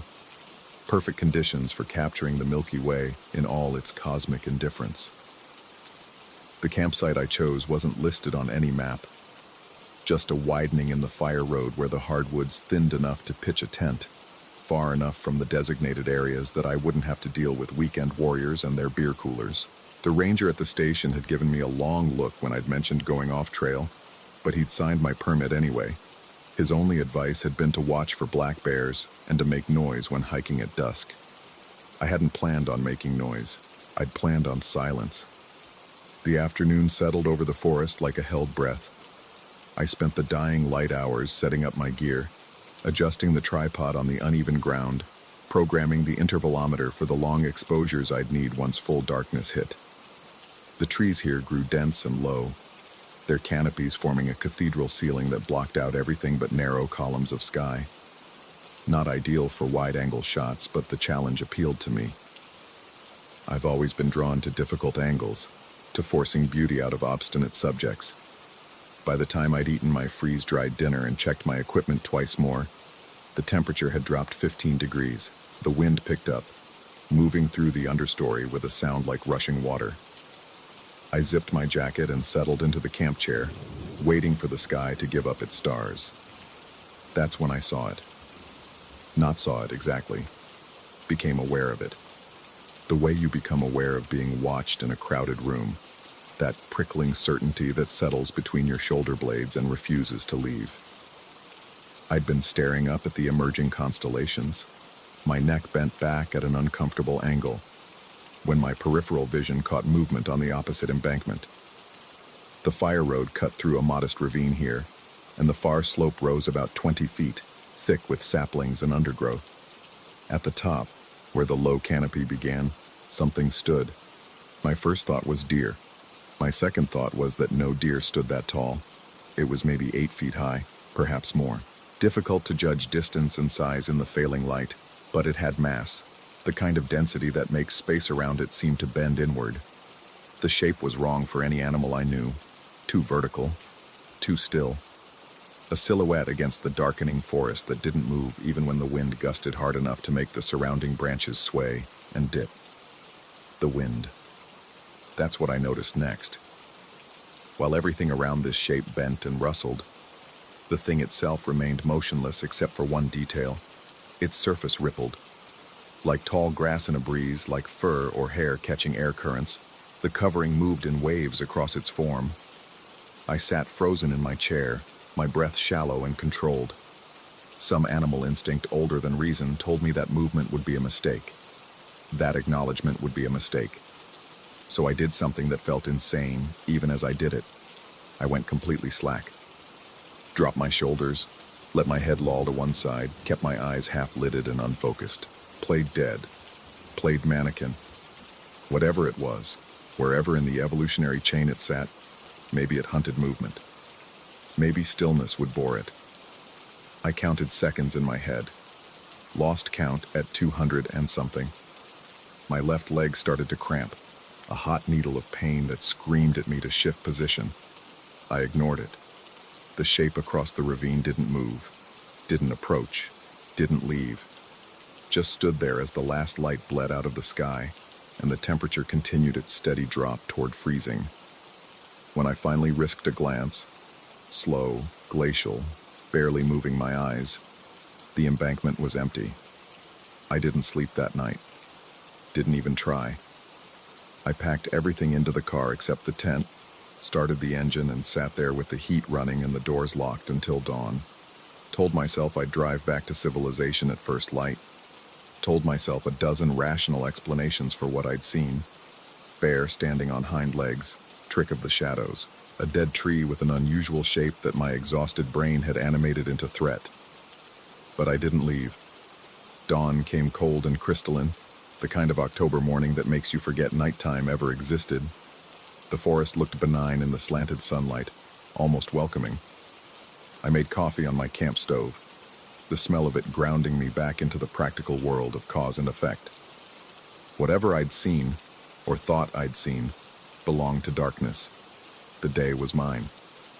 I spent the morning hiking the surrounding trails, shooting the canopy from various angles, trying to salvage something useful from this trip. The photos came out technically perfect but emotionally hollow. Trees, more trees, branches against sky. Nothing that would make anyone pause while scrolling. Nothing that captured the crushing weight of this place. I got back to camp around 2 in the afternoon, tired enough that sleep seemed possible. The tent was how I'd left it, my sleeping bag still visible through the mesh door. I heated up another meal and sat outside eating it, already planning my evening shoot. The night before felt increasingly distant, increasingly stupid. I'd panicked. Simple as that. The first nut hit my rain fly at 3:47 p.m. I know the exact time because I was checking my watch, calculating how many hours until astronomical twilight. The impact made a sharp thwack against the taut fabric, loud enough to make me flinch. I looked up at the canopy, thinking maybe a squirrel had dislodged something, but there were no squirrels visible, no birds, no movement at all in the branches above. Then another nut hit. This one struck dead center of the tent roof, right where the support pole created a peak. Then another, and another. Each impact was precise, deliberate, spaced about 10 seconds apart. I stood up slowly, scanning the tree line. The nuts were black walnuts. I could see their distinctive round shapes bouncing off the tent and rolling away into the leaf litter, but they were falling from impossible angles, not dropping from directly above, but arcing in from the surrounding forest, each trajectory different, but each impact clustered within a 2-foot circle on my tent. This went on for 17 minutes. I counted every single impact. 23 nuts, each thrown with the kind of accuracy that makes your stomach drop. When they finally stopped, the silence that followed felt aggressive. I told myself I was leaving, packed my day gear into the car. But some stubborn part of me, the same part that had driven 7 hours for difficult shots, that had chosen isolation over comfort, refused to run. I'd paid for this permit. I'd driven all this way, and nothing had actually happened. No threat, no contact, just nuts on a tent and a shape in the shadows. I reset my camera equipment as the afternoon bled into evening. If something was out there, if something was watching, then maybe it would show up in the long exposures. Maybe the camera would see what my eyes couldn't rationalize away. The darkness came faster than I expected, swallowing the forest in stages. First, the undergrowth disappeared into shadow, then the tree trunks became black columns, then the canopy merged with the sky until only the stars remained visible through the gaps. I triggered the first exposure and settled into my chair to wait. My headlamp switched off, my breathing controlled. The first roar came at 2:14 a.m.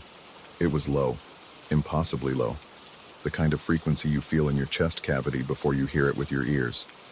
A resonance that vibrated through the ground and up through the legs of my chair, making my teeth ache. It lasted maybe 3 seconds, a sustained note that seemed to come from everywhere and nowhere. Then silence. Absolute silence. Even the wind had stopped. I sat perfectly still, my hands gripping the arms of the chair, my camera clicking through its programmed sequence behind me. The stars wheeled overhead, indifferent. My heartbeat hammered so loud in my ears I was sure it could be heard a mile away. The second roar came 30 seconds later. Same pitch, same duration, but from a different direction, east instead of west, as if the source had moved a quarter mile in half a minute. Another 30-second pause. Then the third roar, this one due north. 3 points of a triangle, me in the center. The silence that followed pressed down like a physical weight. And then I heard it. The crack and rustle of branches breaking. But not below. Above. High up in the canopy, something was moving through the treetops. Not a single path, but multiple paths, spreading out in different directions like the spokes of a wheel. Heavy footsteps that somehow found purchase on branches too thin to support significant weight. The sound of wood splintering and leaves cascading filled the air from every direction, a retreating wave of disturbance that moved away from my position in a perfect radial pattern. And beneath it all, barely audible but unmistakable, a drum beat. 4 steady beats. Pause. 4 more beats. Pause. Deep and rhythmic, like a heartbeat slowed to a ritual tempo. Like something communicating across distance in a language older than words. The sound had texture to it, not the hollow boom of struck wood, but something more organic, more resonant. 4 beats. Pause. 4 beats. Then headlights swept across the trees. A vehicle was coming up the fire road, its engine grinding in low gear as it climbed the grade toward my position. The drumbeat stopped instantly. The sounds in the canopy ceased. In the space of a heartbeat, the forest returned to normal nocturnal stillness. Crickets, the distant call of an owl, the whisper of wind in leaves. A park ranger's truck pulled into the clearing, its spotlight sweeping across my tent and gear. The ranger, a different one from the station, older, with the weathered look of someone who'd spent decades in these woods, climbed out and approached with the casual wariness of someone who's interrupted illegal activity before. I gave him the basic story. Camping permit, astrophotography. No problems. He examined my setup with professional interest, asked a few questions about the camera equipment, then told me to be careful and drove away, his taillights disappearing back down the fire road. The rest of the night passed without incident. I didn't hear the drumbeat again, didn't hear anything moving in the canopy. As dawn broke, I finally let myself examine what I'd captured. The camera had clicked through 347 exposures. I scrolled through them on the LCD screen, my coffee growing cold in my other hand. Stars, trees, more stars. Nothing unusual, nothing that shouldn't be there, until the last sequence.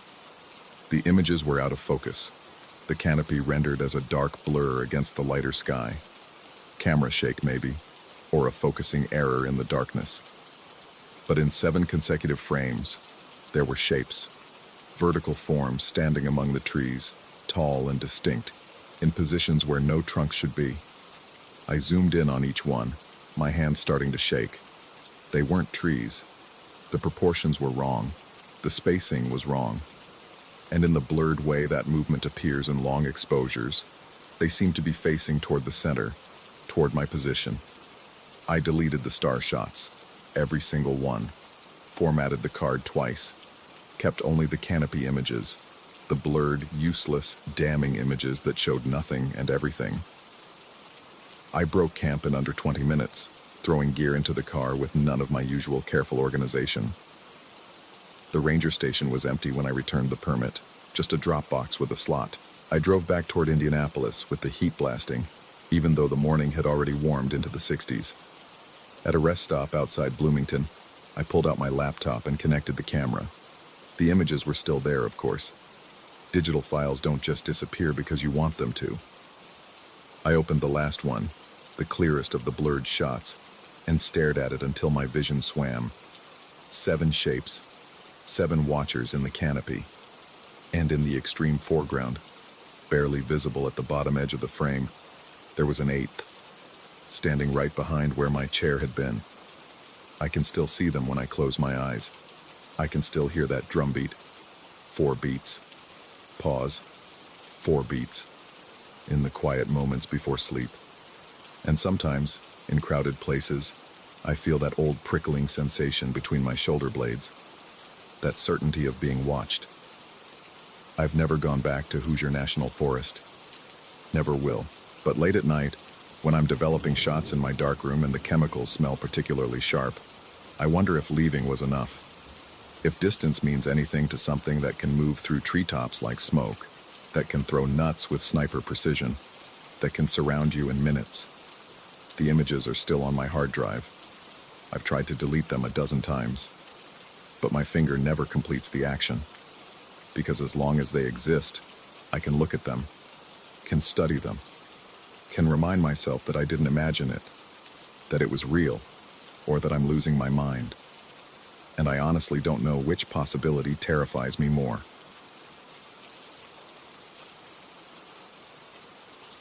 Story 12.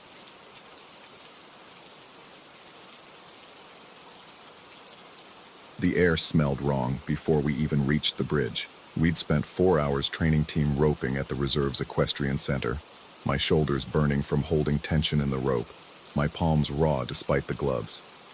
The two guys I'd partnered with, one who managed a feed store 2 counties over, another who worked nights at a processing plant, had already loaded their gear and were waiting by my truck when I suggested we check the footbridge. The old wooden structure crossed the narrowest part of the river, and I'd heard from the center's owner that recent flooding might have weakened the supports. Since we'd be hauling trailers back this way next weekend, it seemed worth a look. The drive from the training pens took us deeper into the reserve than I'd been before. The dirt road narrowed, branches scraping against the truck's sides with sounds like fingernails on metal. My headlights swept across dense underbrush, catching movement that resolved into nothing when I tried to focus on it. The feed store guy sat in the passenger seat, checking something on his phone.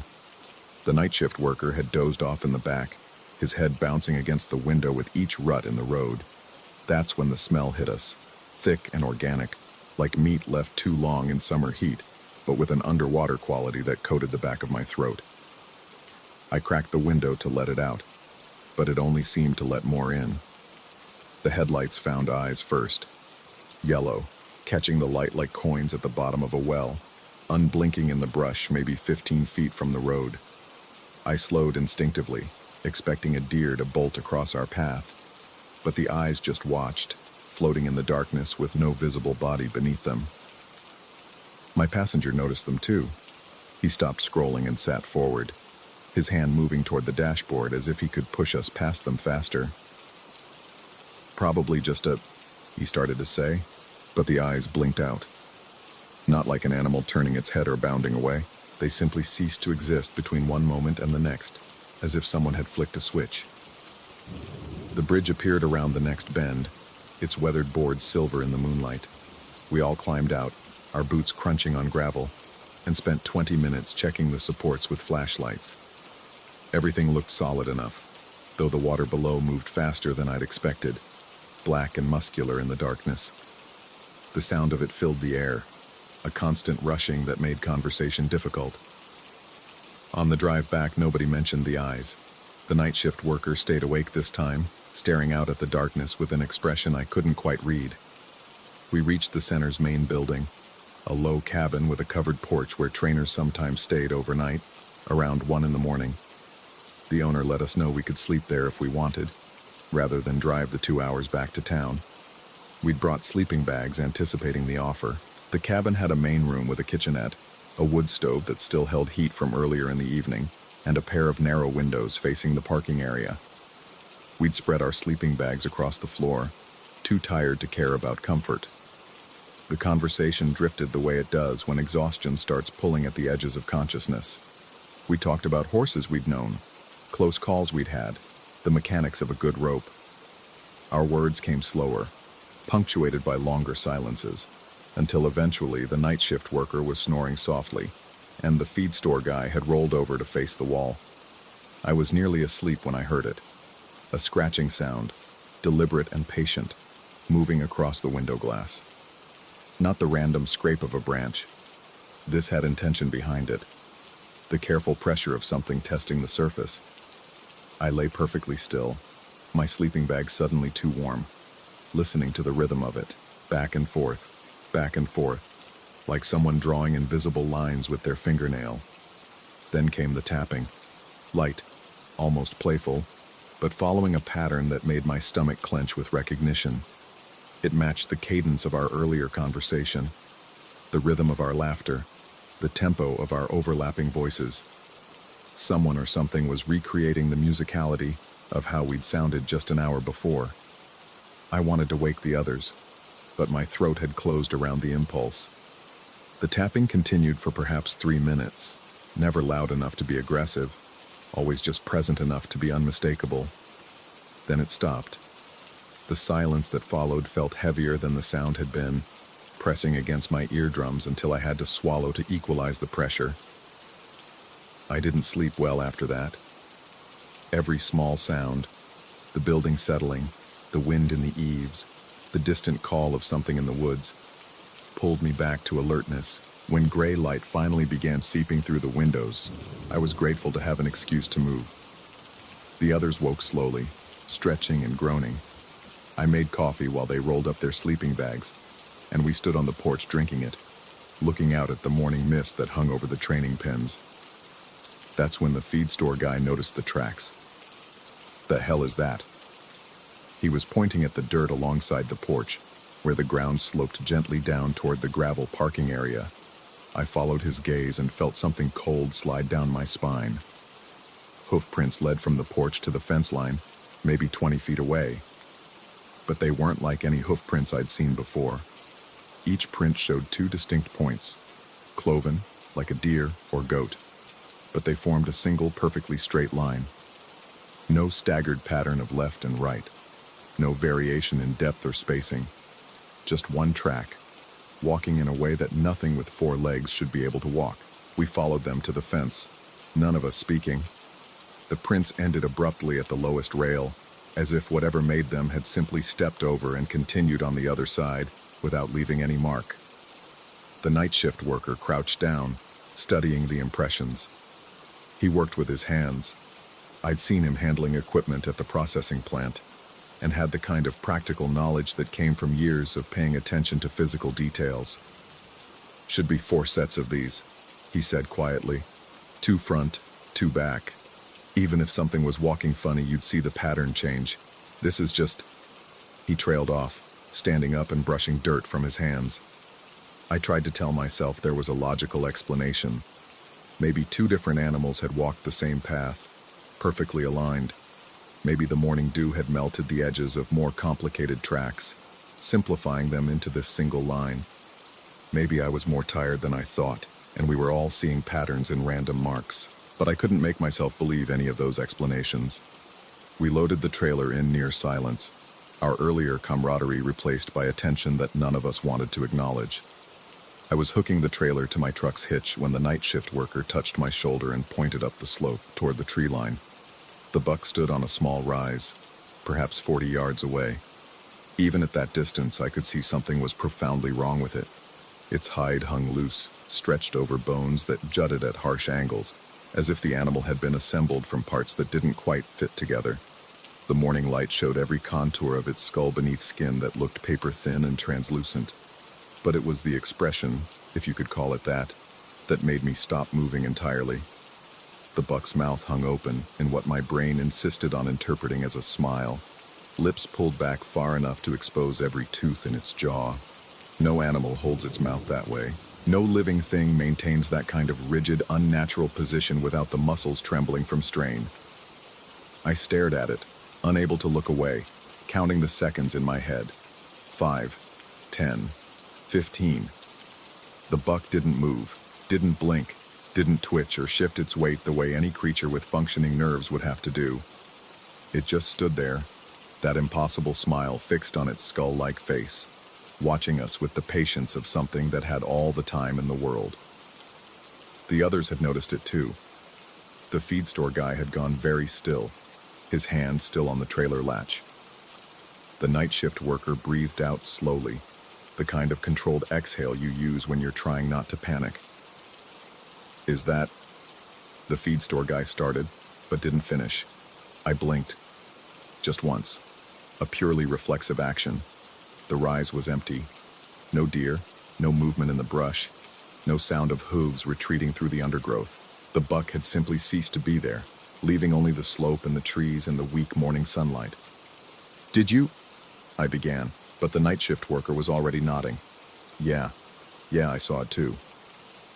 We got in the truck. I pulled out of the parking area carefully, checking my mirrors more often than necessary, half expecting to see that skeletal figure standing in the road behind us. The drive back to the highway took 30 minutes, and none of us spoke. The reserve's property stretched for miles, the dirt road winding through forest that seemed darker than it should have been with full daylight filtering through the canopy. About halfway out, I noticed the smell again. Wet meat and river water, thick enough to taste. It filled the truck's cab despite all the windows being rolled up, and this time it came with a new element. Something like copper and old pennies, metallic and organic at once. The feed store guy rolled down his window, letting in cold air that should have helped, but didn't. The smell stayed with us until we finally turned onto the paved highway, where it dissipated so quickly that its absence felt almost as unsettling as its presence had been. We stopped at a gas station 20 miles from the reserve.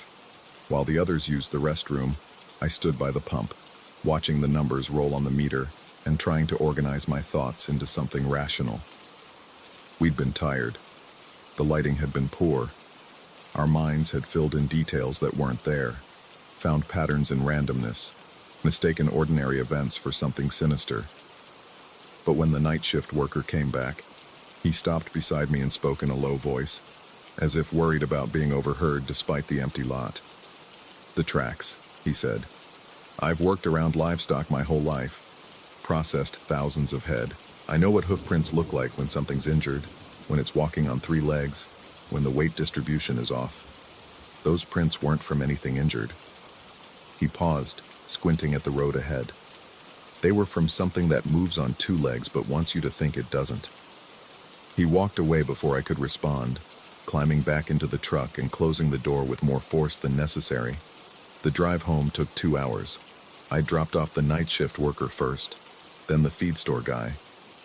Both said they'd let me know about next weekend's training session, but their voices carried the tone of people who already knew they wouldn't be returning.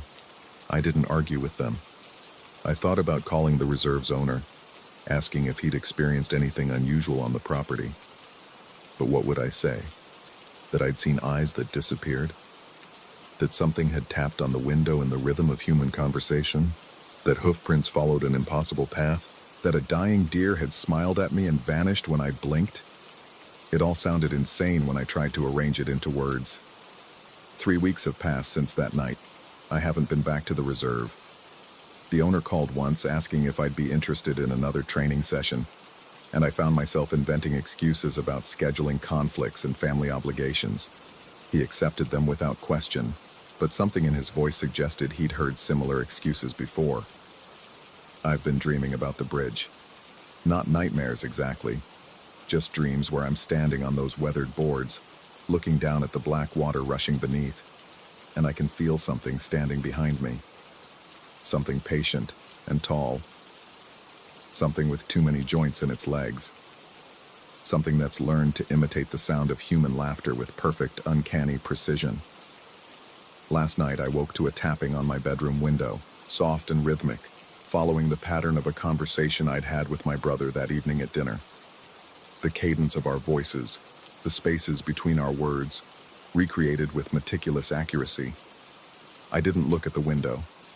I lay in the darkness with my eyes fixed on the ceiling, listening to that patient, playful tapping, and I understood with absolute clarity that looking would confirm something I wasn't ready to accept. That there are places where the boundaries aren't as solid as we pretend they are. That attention can be returned. That being watched means being remembered. The tapping stopped eventually. But sometimes, when I'm standing in my kitchen, or sitting in my truck, or walking through the ordinary spaces of my daily life, I catch a smell like wet meat and river water. I see eyes in my peripheral vision that vanish when I turn my head. I notice tracks in the mud that follow paths nothing on 4 legs should be able to walk. And I wonder if something followed me home from the reserve. Or if something has always been here, patient and smiling, waiting for the moment when I pay it the wrong kind of attention. I wonder if I'll ever know the difference between those possibilities. I wonder if the difference matters at all.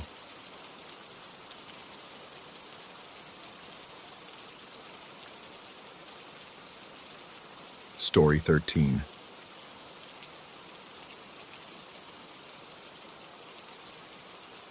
I'd told myself I was going back to document it properly.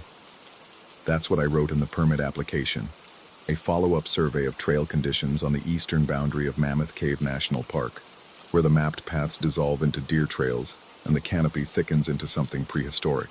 But documentation wasn't why I'd packed 3 extra batteries for my headlamp, or why I'd slipped the Glock into my pack's waist pocket, or why I'd chosen a Tuesday in late October when the park rangers would be stretched thin across 200 miles of cave systems and surface trails. I was going back because of the rope. 3 months earlier, I'd stumbled onto a section of trail that shouldn't have existed, not on any map, not in any database. Someone had tied bright orange surveyor's cord between the trees at chest height, creating a perimeter maybe 40 yards across. The cord was new, the knots clean and professional, and at the center of the cordoned area sat a blue plastic tarp weighted down with stones. When I'd lifted the edge, the smell hit me first. Kibble. Dog food. Cheap stuff. The kind that comes in 50-pound bags from feed stores. Someone had dumped at least 3 bags worth onto the bare dirt, creating a mound that insects had already begun to colonize. I'd photographed it, filed a report, assumed it was some weird hunting tactic or a prank by local kids. But when I'd checked back 2 weeks later, the cord was gone, the kibble scattered and mostly consumed, and someone had carved a symbol into the trunk of the nearest oak. A stick figure with branching antlers and too many legs. Now, pushing through the same curtain of wild grapevines that marked the trail's end, I felt the October air press against my skin like something with weight. The temperature had dropped 15 degrees since I'd left my truck at the trailhead. The canopy here was dense enough to trap the humidity, creating a microclimate that smelled of rot and mushroom bloom. Every breath tasted of copper. The orange surveyor's cord was back. I stopped at the perimeter's edge, one hand instinctively moving to the gun's grip. The knots were identical to the ones I'd photographed in July, Prusik hitches, the kind climbers use. The rope sagged slightly between trees, as if it had been up for weeks, but the bright orange suggested otherwise. Orange fades fast in direct sunlight. This cord looked factory fresh. Beyond the perimeter, the ground had been disturbed. Not excavated exactly, but churned, as if something had pawed at the earth repeatedly, creating shallow depressions that filled with shadow in the failing afternoon light. The oak with the carved figure loomed at the western edge, its symbol now weathered but still distinct. Someone had added to it, small scratches radiating from the antlered head like spokes, or rays, or searching fingers. I should have turned back. Every instinct refined by 15 years of backcountry surveying told me this was a situation that required backup, paperwork, proper protocol. Instead, I ducked under the cord and walked to the center of the perimeter, where my boots sank half an inch into soft earth.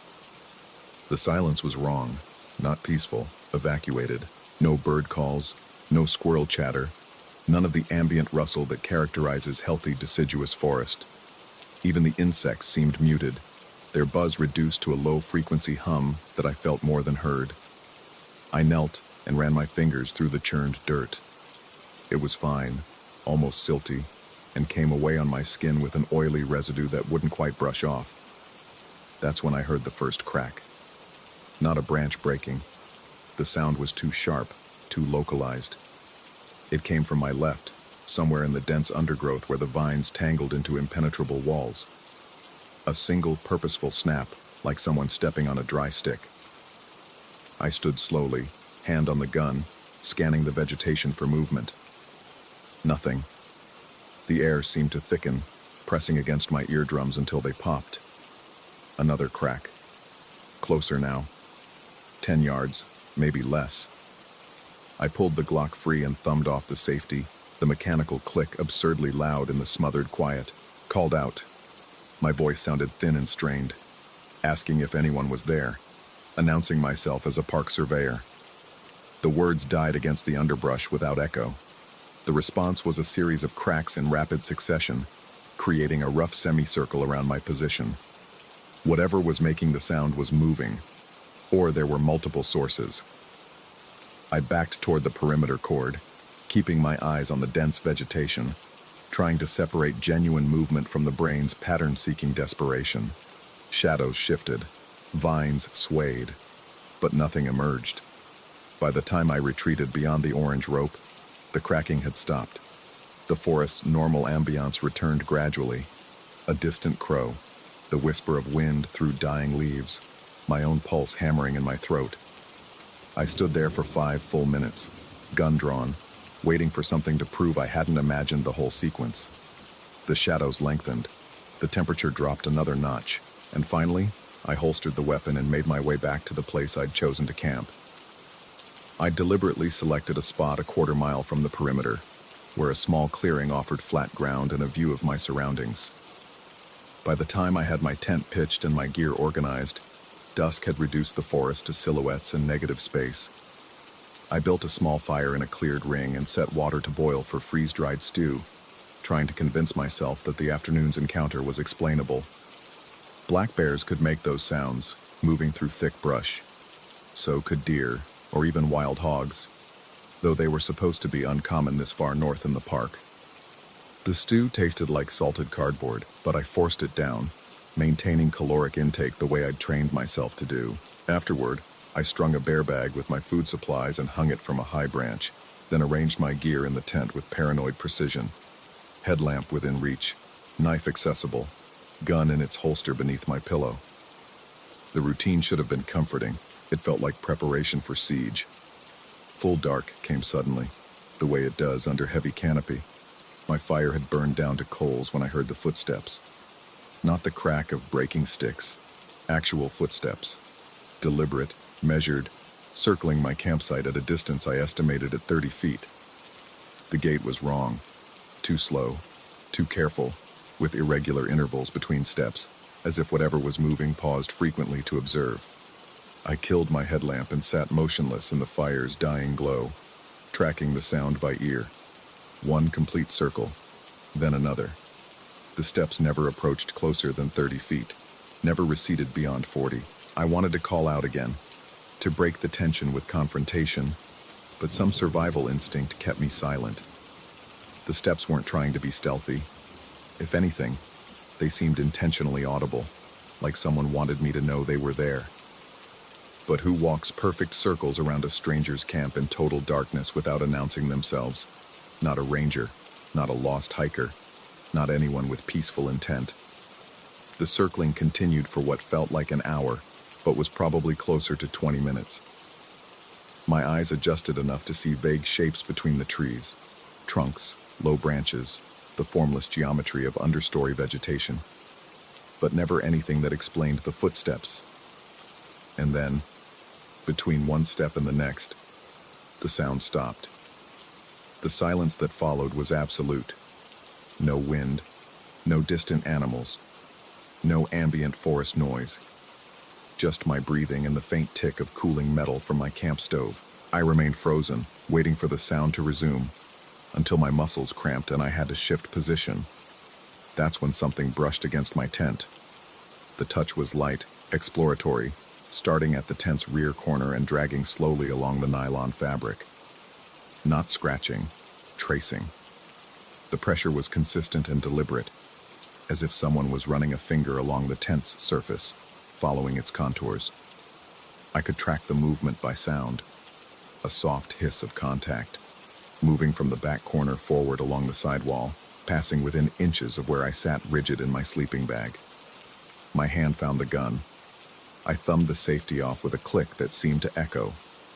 The tracing stopped. For 3 heartbeats, nothing. Then it resumed, slower now, moving along the tent's front wall toward the zippered entrance. The pressure increased slightly, creating a visible depression in the fabric that caught what little light remained from the coals. I shouted, demanded to know who was there, threatened to shoot. My voice cracked with adrenaline. The tracing stopped again. In the silence, I could hear my own blood rushing in my ears, the desperate bellows of my breathing. Slowly, I reached for the zipper, ready to burst out and confront whatever was outside. Before my fingers touched the pull, the tracing resumed at the back of the tent. Starting at the same corner, following the identical path. Same speed, Same pressure, as if someone was carefully retracing their previous route, or as if they wanted me to understand this was intentional, methodical, a message being delivered in touch. I didn't unzip the tent, didn't move, barely breathed. The tracing continued, back to front to back, over and over in a loop that lasted through the longest night of my life.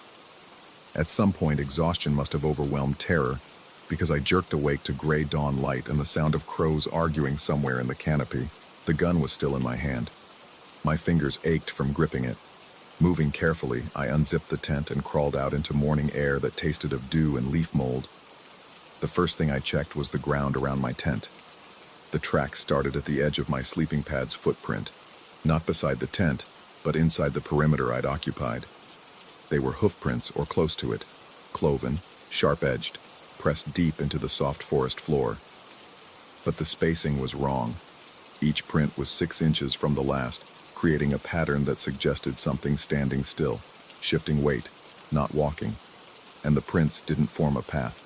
They clustered, as if whatever made them had stood in place for hours, occasionally adjusting its stance. I followed the tracks away from my tent, my hands shaking so badly I had to steady my phone with both grips to photograph them. The prints led in a rough line toward the nearest oak, maybe 15 feet away. Halfway there, they stopped, just ended, mid-stride, at a point where there was nothing, no tree to climb, no rock to leap to, just open air above leaf litter. The prints resumed on top of the oak's lowest branch, 12 feet off the ground. They were identical, cloven, deep, sharp-edged, as if something had stood beside my sleeping body and then teleported to a branch thick enough to support substantial weight. The bark showed fresh scoring where the hooves had landed, wood fiber bright and raw beneath the gray exterior. I packed my gear in 18 minutes, leaving behind the bear bag and half my supplies in my haste to reach the trail. Didn't run. Running would have meant admitting the panic that thrashed in my chest, but moved fast enough that my breathing came hard and my vision narrowed to the path ahead. The forest seemed to watch me leave. Every shadow held potential movement. Every sound suggested pursuit. I didn't go straight to the trailhead. Some part of my brain, the part that insisted on understanding, on documentation, pulled me back toward the perimeter with the orange cord. I told myself I'd take one more set of photos, mark the GPS coordinates properly, gather enough evidence to justify an official investigation. The perimeter was gone. No orange cord, no disturbed earth, no carved symbol on the oak. I stood in the spot where I'd spent the afternoon, turning in slow circles, trying to reconcile memory with present reality. The trees were the same, the canopy density matched, but the ground was covered in undisturbed leaf litter, and when I approached the oak that had borne the antlered figure, its bark was smooth and weathered, showing years of growth without interruption. I found my own footprints from yesterday, preserved in a patch of soft earth near where the perimeter's center had been. They were the only tracks visible, as if I'd walked into this section of forest alone, circled an empty clearing, then left. In my pack, my phone still held the photos I'd taken, images of orange cord, churned earth, carved symbols. But when I pulled up the photo app, the gallery showed only the thumbnails. Each image, when opened, displayed a loading error, corrupted files. All of them. Even the ones I'd taken that morning of the hoofprints around my tent. I made it to the trailhead by noon and drove to the nearest ranger station, where I sat in my truck for 30 minutes trying to decide what to report. How do you file a complaint about something that leaves no evidence? How do you explain that you're filing based on the certainty that something marked you, traced your shape, left impossible tracks? In the end, I drove home without reporting anything. The old park maps, the ones from the 1960s before the boundaries were redrawn, show that section of forest as part of a place called Goblin Knob. The name appears in faded pencil on one of the geological surveys I keep in my home office, tucked between Horse Thief Canyon and Turnhole Bend. There's no explanation for the name, no story attached, just the designation and the topographical lines that suggest rough terrain. I've checked my calendar 3 times. October 29th was a Tuesday. I returned to the truck on October 30th, Wednesday. but my bank statement shows charges from that same Tuesday, October 29th.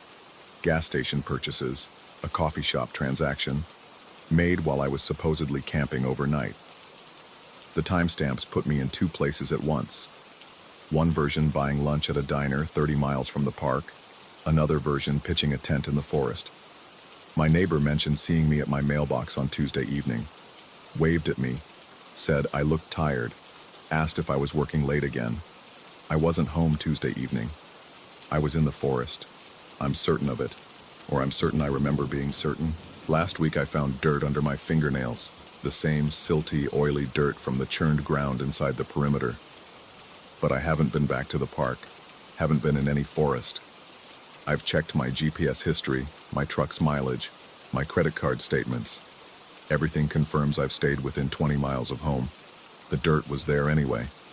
Sometimes late at night I hear something circling my house. Steady footsteps at wrong intervals, tracing the perimeter of my property. I've gone outside twice to check. Found nothing.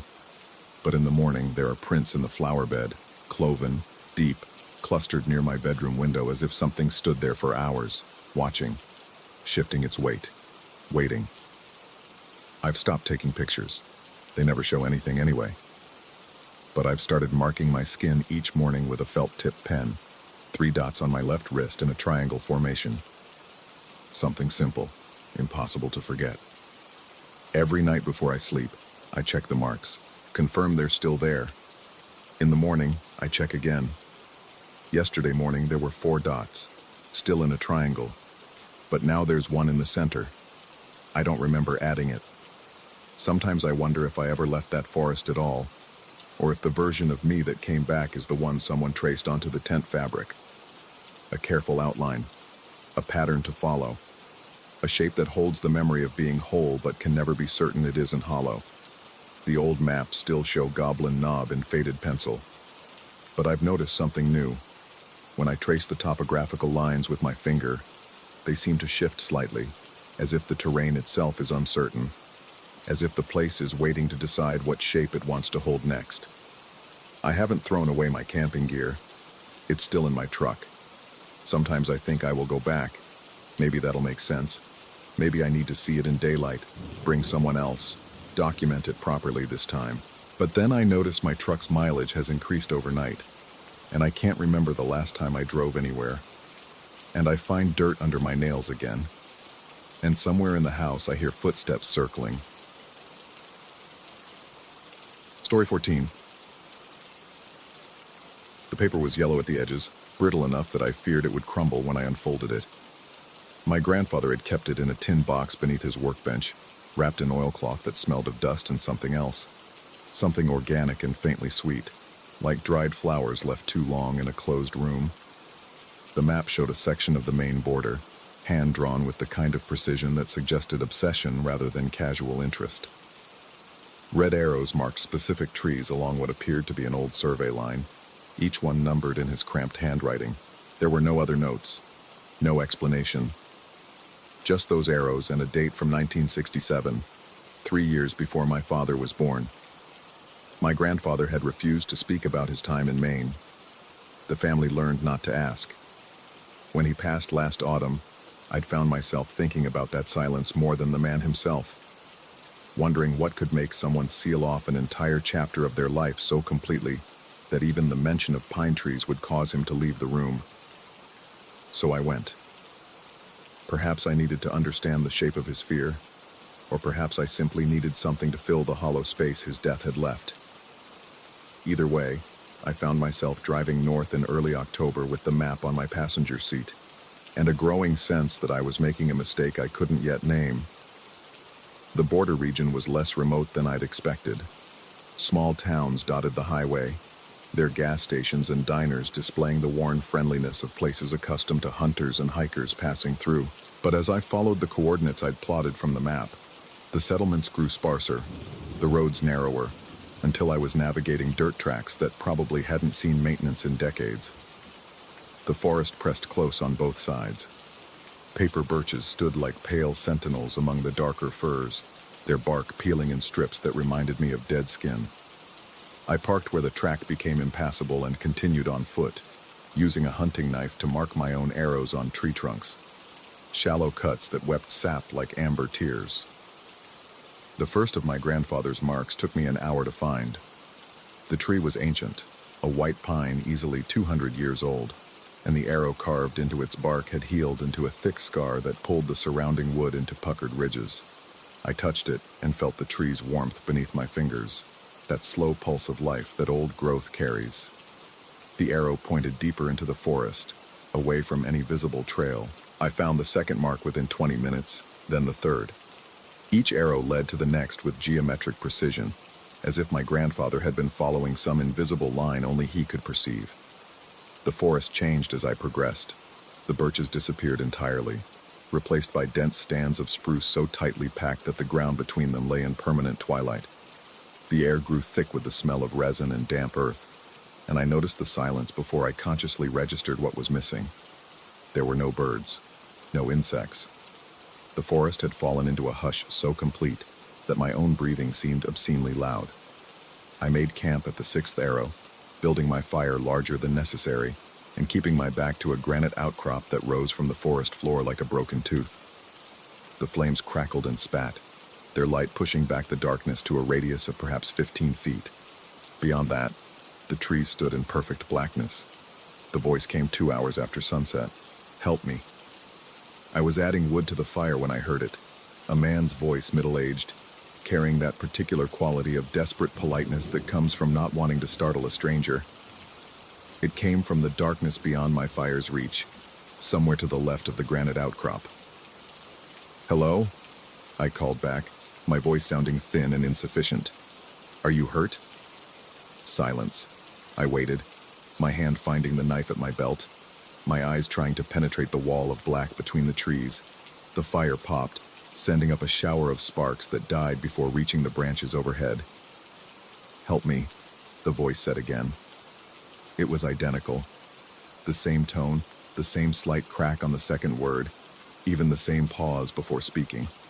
Not similar, identical, as if someone had pressed play on a recording. The hair on my arms rose despite the fire's heat. "Where are you?"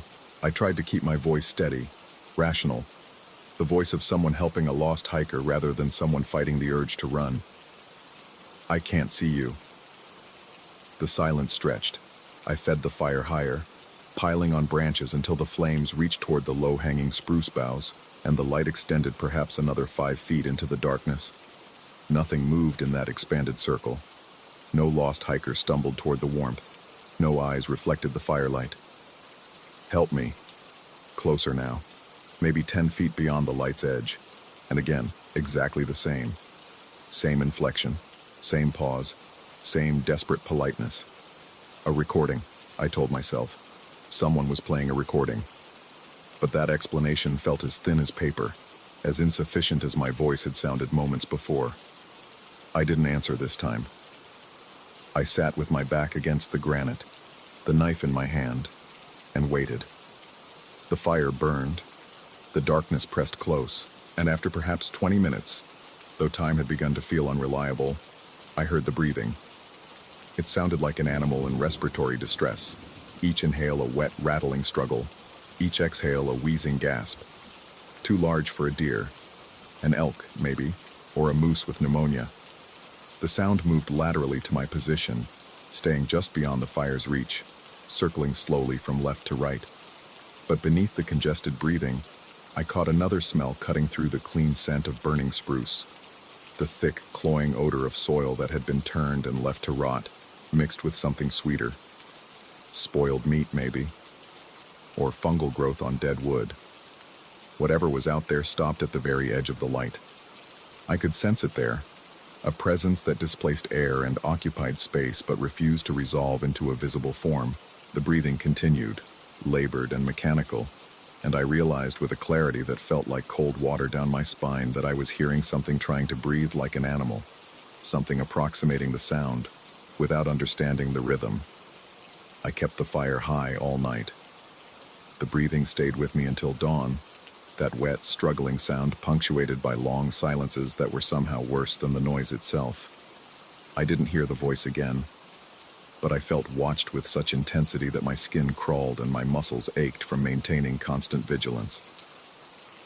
When the first gray light began to filter through the canopy, the breathing stopped mid-inhale. One moment it was there, the next, nothing. Just the returning sounds of the forest waking. A distant crow, the rustle of a red squirrel in the branches above. The normal sounds rushed back in like water filling a hole. I waited until full daylight before leaving the granite outcrop. My fire had burned down to coals, and I scattered them carefully, then turned to find the next arrow that would lead me deeper along my grandfather's marked path. It wasn't where I'd left it. I'd carved my own marks as I traveled. 7 shallow arrows pointing back toward my vehicle, each one positioned to guide me home. They were gone, not worn away or obscured, but deliberately altered. Someone had used a knife to change their direction, transforming my backtrail markers into forward-pointing arrows that formed a corridor leading deeper into the forest. My hands shook as I touched the nearest mark. The cuts were fresh, the exposed wood still pale and damp with sap. They led away from my grandfather's trail, branching off at an angle that pointed toward a thick grove of spruce I hadn't noticed the previous evening. The trees there grew so close their lower branches interlocked, creating a wall of needles that looked almost deliberately cultivated. I should have turned back then. Every rational impulse screamed at me to return to the outcrop, find my own way out, abandon whatever madness had brought me here. But my grandfather's silence held weight, a gravity I couldn't escape. He'd been here. He'd seen something, and he'd spent the rest of his life refusing to speak about it. I followed the altered arrows. The grove was darker than it should have been. The spruce branches formed a canopy so dense that even the morning sun barely penetrated, leaving the forest floor in a twilight that made my eyes strain. The air tasted different here, thicker, heavier, with that same rotting earth smell I'd caught the night before, though now it was strong enough to make me breathe through my mouth. The arrows led to a clearing I almost missed. It was small, maybe 20 feet across, ringed by spruce trees that had been deliberately planted in a perfect circle. Their trunks were scored with marks I didn't recognize, not arrows, but spiral patterns that wound around each tree like the threads of a screw. In the center of the clearing stood a single pine, dead for years, its bark stripped away and its white wood weathered to gray. A silver knife jutted from its trunk at chest height, driven in sideways so the blade was parallel to the ground. The handle was tarnished but elaborate, wrapped in what looked like braided wire. No rust touched the blade despite obvious age. The wood around it showed no rot, no decay, as if the metal had somehow preserved it. I reached for the knife without thinking, my hand extending before my mind could question the impulse. My fingers closed around the handle's cold metal, and I pulled. It didn't budge. I tried again, putting my full weight into it, and the blade moved perhaps a quarter inch before stopping with a resistance that felt less like friction and more like will, as if something was holding it from the other side. The forest went silent again. That same unnatural hush, that absence of life that made my ears ring with phantom sounds. I released the knife and stepped back, suddenly aware that I was standing in the exact center of the clearing, positioned as if I'd been placed there deliberately. The trees around me were wrong. I'd studied them when I entered. 12 spruce in a perfect circle, their trunks evenly spaced. Now there were 13, and I couldn't tell which one was the addition. They all looked identical, all bore the same spiral scars, all leaned inward at the same slight angle. "Help me," the voice said, directly behind me. I spun. Nothing. Just the dead pine with its silver knife, still protruding at that impossible angle. But the voice had come from there, from the tree itself, or from something standing directly behind it where I couldn't see. "Help me." From my left now, then my right, then behind me again, and the same voice, the same recording, coming from multiple directions at once or moving faster than I could track. The spiral-marked trees seemed closer than before, their circle tightening, though I hadn't seen them move. I ran. The altered arrows blurred past me as I crashed through the spruce grove, branches whipping my face and arms.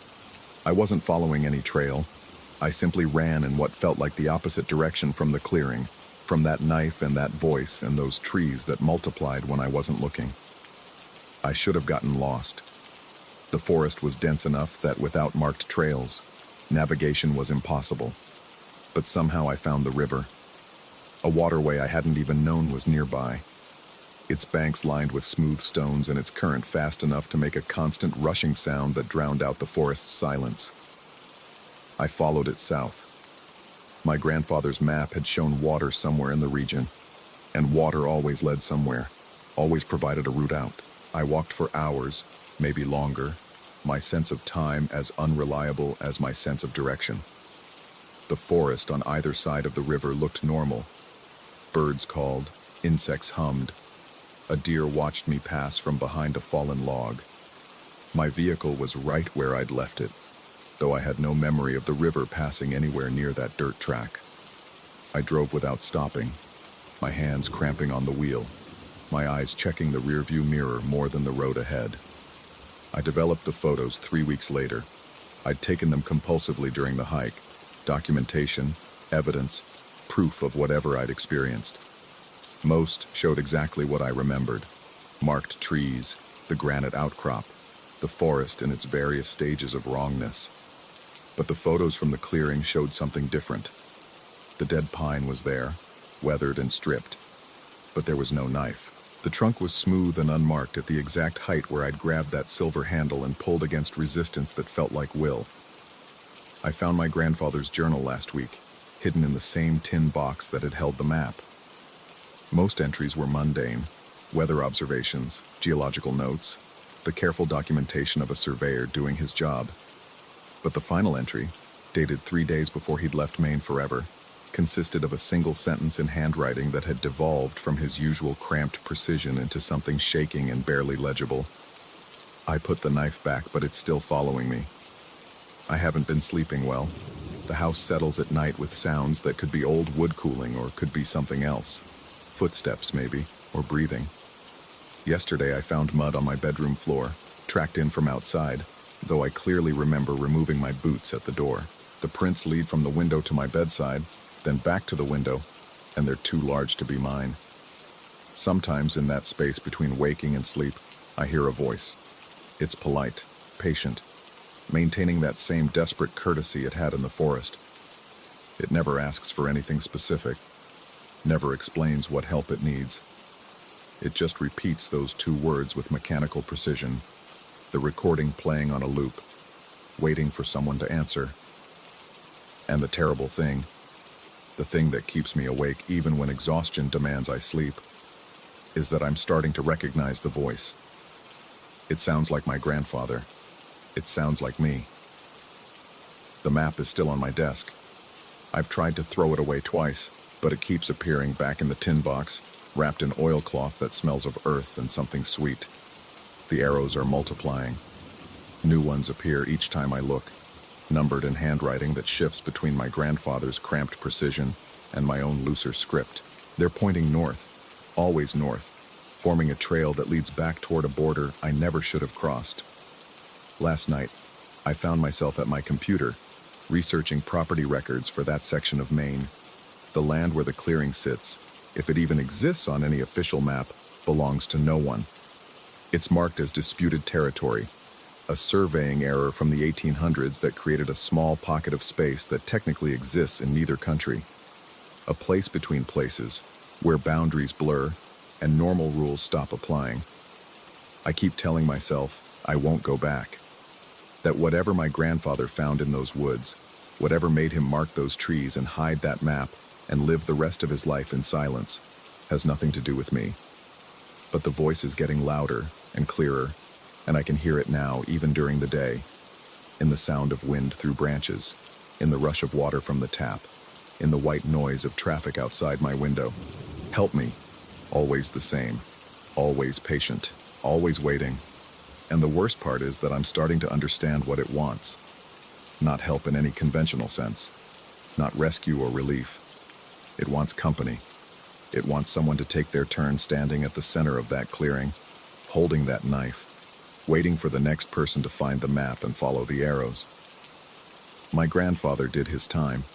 Now it's calling for me. The maps keep appearing. The voice keeps repeating. And every night, the mud tracks on my floor lead a little closer to my bed before turning back toward the window. I think I'm going to drive north again soon. Not because I want to, but because I'm starting to suspect I don't have a choice. That the moment I touched that knife, the moment I tried to pull it free, I became part of whatever circuit my grandfather had joined decades ago. A loop that cycles through generations, marking time with spiral scars and silver blades and voices that repeat the same plea forever. Or maybe I'm just losing my mind. Maybe none of it happened the way I remember. Maybe the isolation, the darkness, the fear. Maybe it all conspired to make me see and hear things that weren't there. Maybe the photos are right and my memories are wrong. And the real horror is recognizing that I can't trust my own perceptions anymore. I don't know which possibility frightens me more. The map is calling me back. The voice is getting louder.